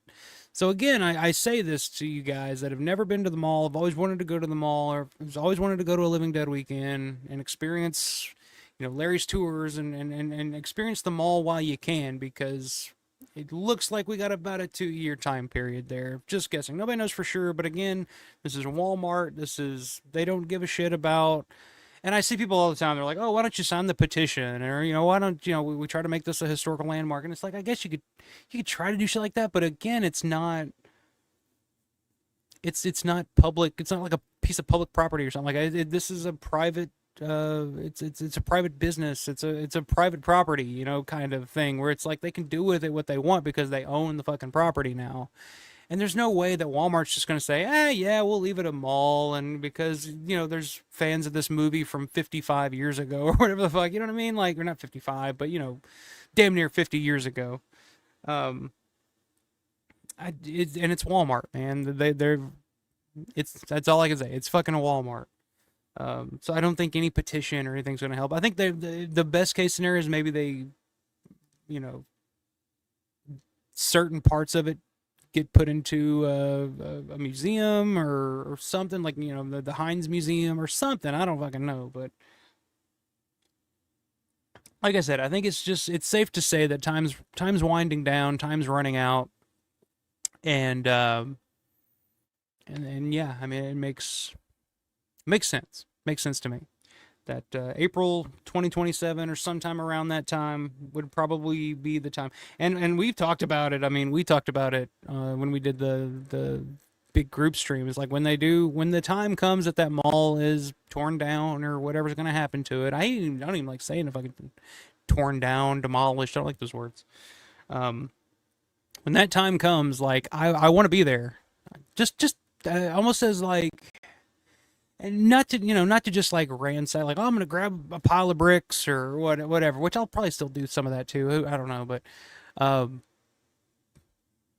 I know we mentioned like Larry will be there with a U-Haul, I'm sure, which he should. Like a lot of this stuff should be preserved. Like I said, I got a whole stack of shit from the airport over there. Like I get it. Like I totally get it. I will do the same with the mall. But I would almost as a point of closure and kind of to see it being torn down almost. Because the way that I always thought about it for years, I mean, we always know. I mean, it's one of the oldest malls in the U.S. I mean, it was one of the first indoor malls in the U.S. So the fact that it's still open and running now and has, you know, the traffic and everything going for it that it does is pretty incredible. I mean, it's really outlived its lifespan in many ways. Because malls are it's not the thing anymore. So it's pretty amazing that mall's still there as it is. But my thought always was, oh, one day it'll just be one of those dead malls that there's no stores in and it's just like there's nothing there. And eventually it'll just close and it'll just sit there and shit'll grow up and it'll rust and fall or whatever. But at least you could still go and visit, you know? Even if it's not open or it's not an active mall anymore, at least you could still go there and touch it. You can still touch the wall. And now just the reality that it's like, well, sooner rather than later, it's just not going to exist anymore. Like, that kind of sucks. So to kind of, I don't know if it would be easier or harder to see it being demolished when the time comes. To just stand back, crack open an Iron City, and just kind of watch it. And just say, that's the end, you know? And I don't think it's gonna, like, affect my interest in the films or anything like that. Like, I always thought that when George died, like, I always had that thought, like, when George passed away, it was always, well, okay, maybe this period of my life is over and, you know, we'll move on. And, well, no, here I am all these years later. And it's like, no, I'm still talking about it and still love this shit. So, I mean, it's not going to affect my passion or anything for it. Just, you know, the mall is now gone. And like I said, there will still be Living Dead weekends, and there will still be there will still be reasons to visit Pittsburgh for sure. But that mall was just kind of the mecca to me. That was my dream as a kid. Like when I first discovered Dawn of the Dead and found out that was an actual mall. When I first got online and saw, you know, all these people you can actually see people I visited the mall. The mall is still here, and the bridge is still here, and all, you know. First time I saw it, I was like, oh my God, like, I can visit the mall. Like, I can go there.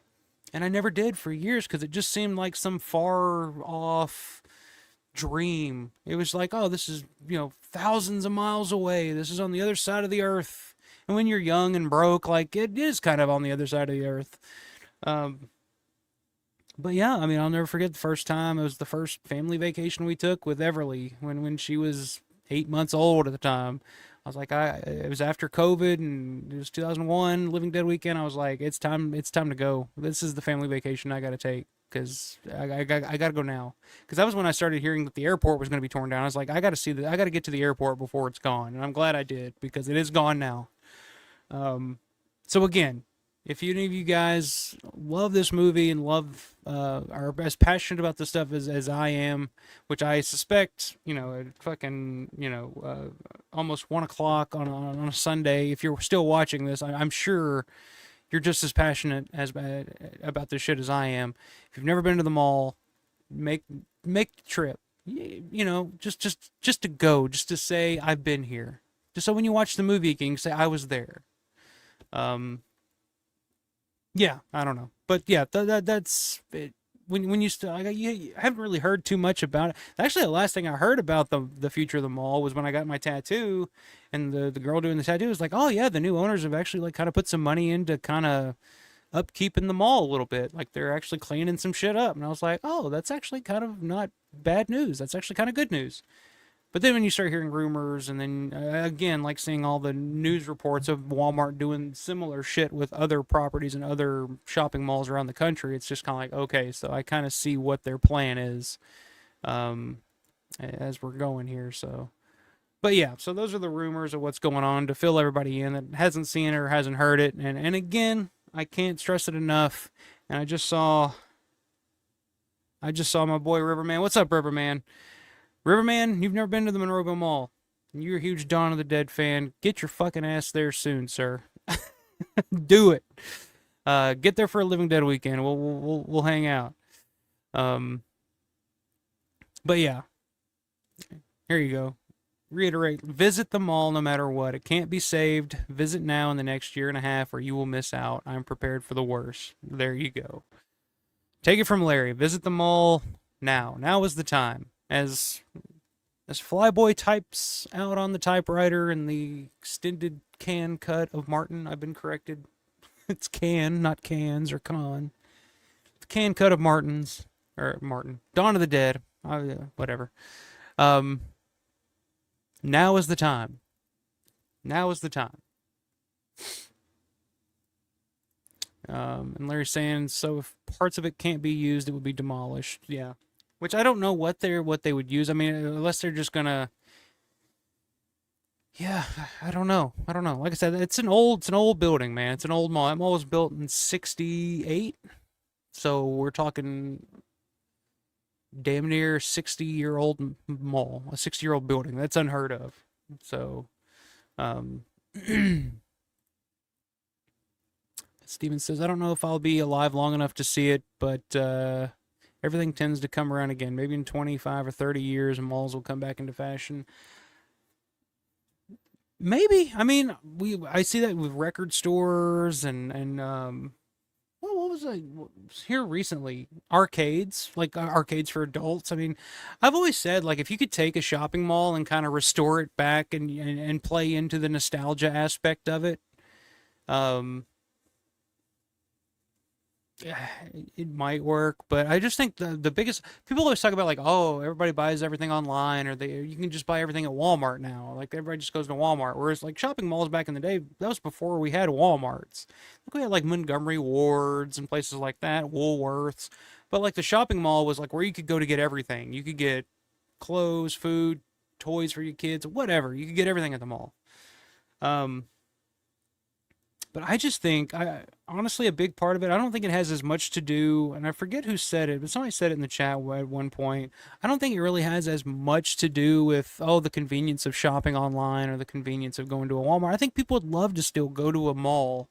Like, just go out on a Saturday and go to the mall, and just go shop and walk around the mall and get a pretzel and do all that. I think people still, there's an urge and a want for people to still do that, I think. The problem is they can't afford to do it anymore because the middle class is dying in this country. You're either poor or you're rich. Because I'm telling you, there are shopping malls. If you go to the fucking Green Hills Mall in Nashville, with the mall that has Godiva and Gucci and all those stores, like they're doing fine. Those people go shopping all the fucking time. because those, if you got the money and you got the time, those malls are doing fine. The upscale big time malls, they're not having the same kind of issues as the middle class malls that we grew up in. The Monroeville malls, the local mall in Hoptown. When there used to be you could actually have a smaller town mall. We don't get that anymore.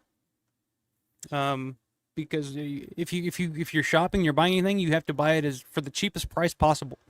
So you have to go to Walmart because Walmart is able to sell shit cheaper than any store in a mall could. The same stuff, unless you want like a designer or something. But I think that's just the biggest. And unless the middle class comes back in America and things change, I don't. People just don't have the fucking money to spend a little extra to go to the mall to buy something nowadays.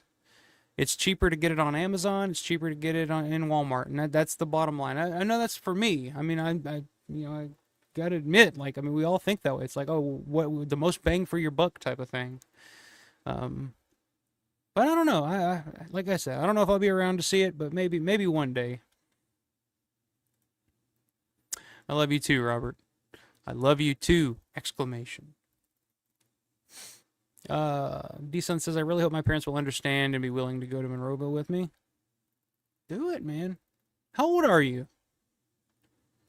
Get out there. Like I said, you got a little bit of time.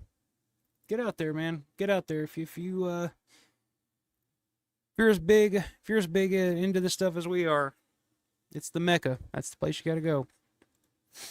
Riverman says, Aaron and I are coming next year for sure. I will bring my jackhammer to get some souvenirs. There you go.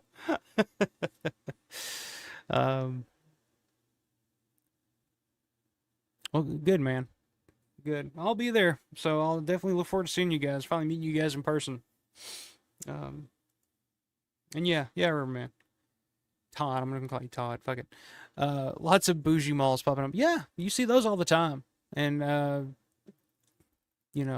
it's one thing or another. It's Walmart and Amazon, or it's the fucking the big name, big price designer shit, like those stores. There's not a lot in the middle anymore because not a lot can survive as long as the middle class is dying out. I don't even mean that in like a political way. I just think that's just societal, just the way shit. That's just the way shit has been going since the 80s. It doesn't matter who's in office or who's doing what, Democrat, Republican, whatever. That's just the evolution of the American economy right now, and it doesn't seem like anything's really changing that. So, 18? Well, hell yeah, man. Good to get some young, fresh faces in here. Most of us are just old fucks, 30, 40, 50-year-old guys talking about back in my day when horror was good. That's awesome, man. I always love to see the Ute in here showing some passion for Romero and his work. That's awesome, man. I also have another friend who's big into Romero/zombie media like me. He's 20, and I would love for him to show up, but it might be difficult for him. Well, hey, man. Yeah, like I said, that would be... Now's the time. Like I said, now is the time. That would be big. I remember when I was 18 and dreaming of I'm telling you, though, and like I said, I know especially when you're young and broke and the world seems huge and like I said, it seems like a far off wonderland thousands of miles away, but once you go the first time, you're like, oh wow, I'm here. And it's like your brain changes to where it's like, oh, I'm here, so I can totally come back. And now I go back like 2 or 3 times a year, it seems like. So but yeah, I totally get it, man. But I hope you get to make it. I hope you do make it at some point for sure. But yeah. So closing in on that 3-hour mark. That's what we do, but gotta get out of here. Got work in the morning. I can't call out tomorrow. But it's been fun. Always great chatting with you guys, seeing everybody in the chat. Brian, thanks again for the $20 super chat, man. Super cool of you. I appreciate that. Everybody check out shop.alfaromero.store if you want one of these sweet big time shopping is here Monroeville Mall t-shirts. And I also just dropped a new Alfa Romero logo image inspired by the old Leighton Image artwork. So go check that out. Shop.alfaromero.store. Also, if you're new to the channel, if you're watching this for the first time, make sure you hit that subscribe button. Like the video. Give me them thumbs up. Check out a recent video I just posted earlier, talking with John about him discovering Richard France in Night of the Living Dead, finally, after all these years. Look at, I love John. John's just solving all the mysteries of my life, and I appreciate that. But check out that video as well. But yeah, like this video, subscribe to the channel, and I definitely appreciate that. And I'll be back next weekend. Like I said, we may do that Knight Riders fan commentary. I'll reach out to some folks, and we'll get on here and we'll do it. I think that'll be a fun one to do, because like I said, I'm kind of in a Knight Riders mood, especially with my new Knights on a Hot Stove poster that I got. So I think that might be the plan. So appreciate all you guys. Played out. Good to have you, sir. Riverman, my favorite channel sub. People, thank you very much, man. I appreciate that. Steven says good night. Good night, Steven. Night, D-Son. D-Son. We'll figure it out. Later, Larry. Have a good night, my man. And like I said, I will see you guys all next weekend. But until then, stay safe. Stay prepared. But most importantly, stay scared.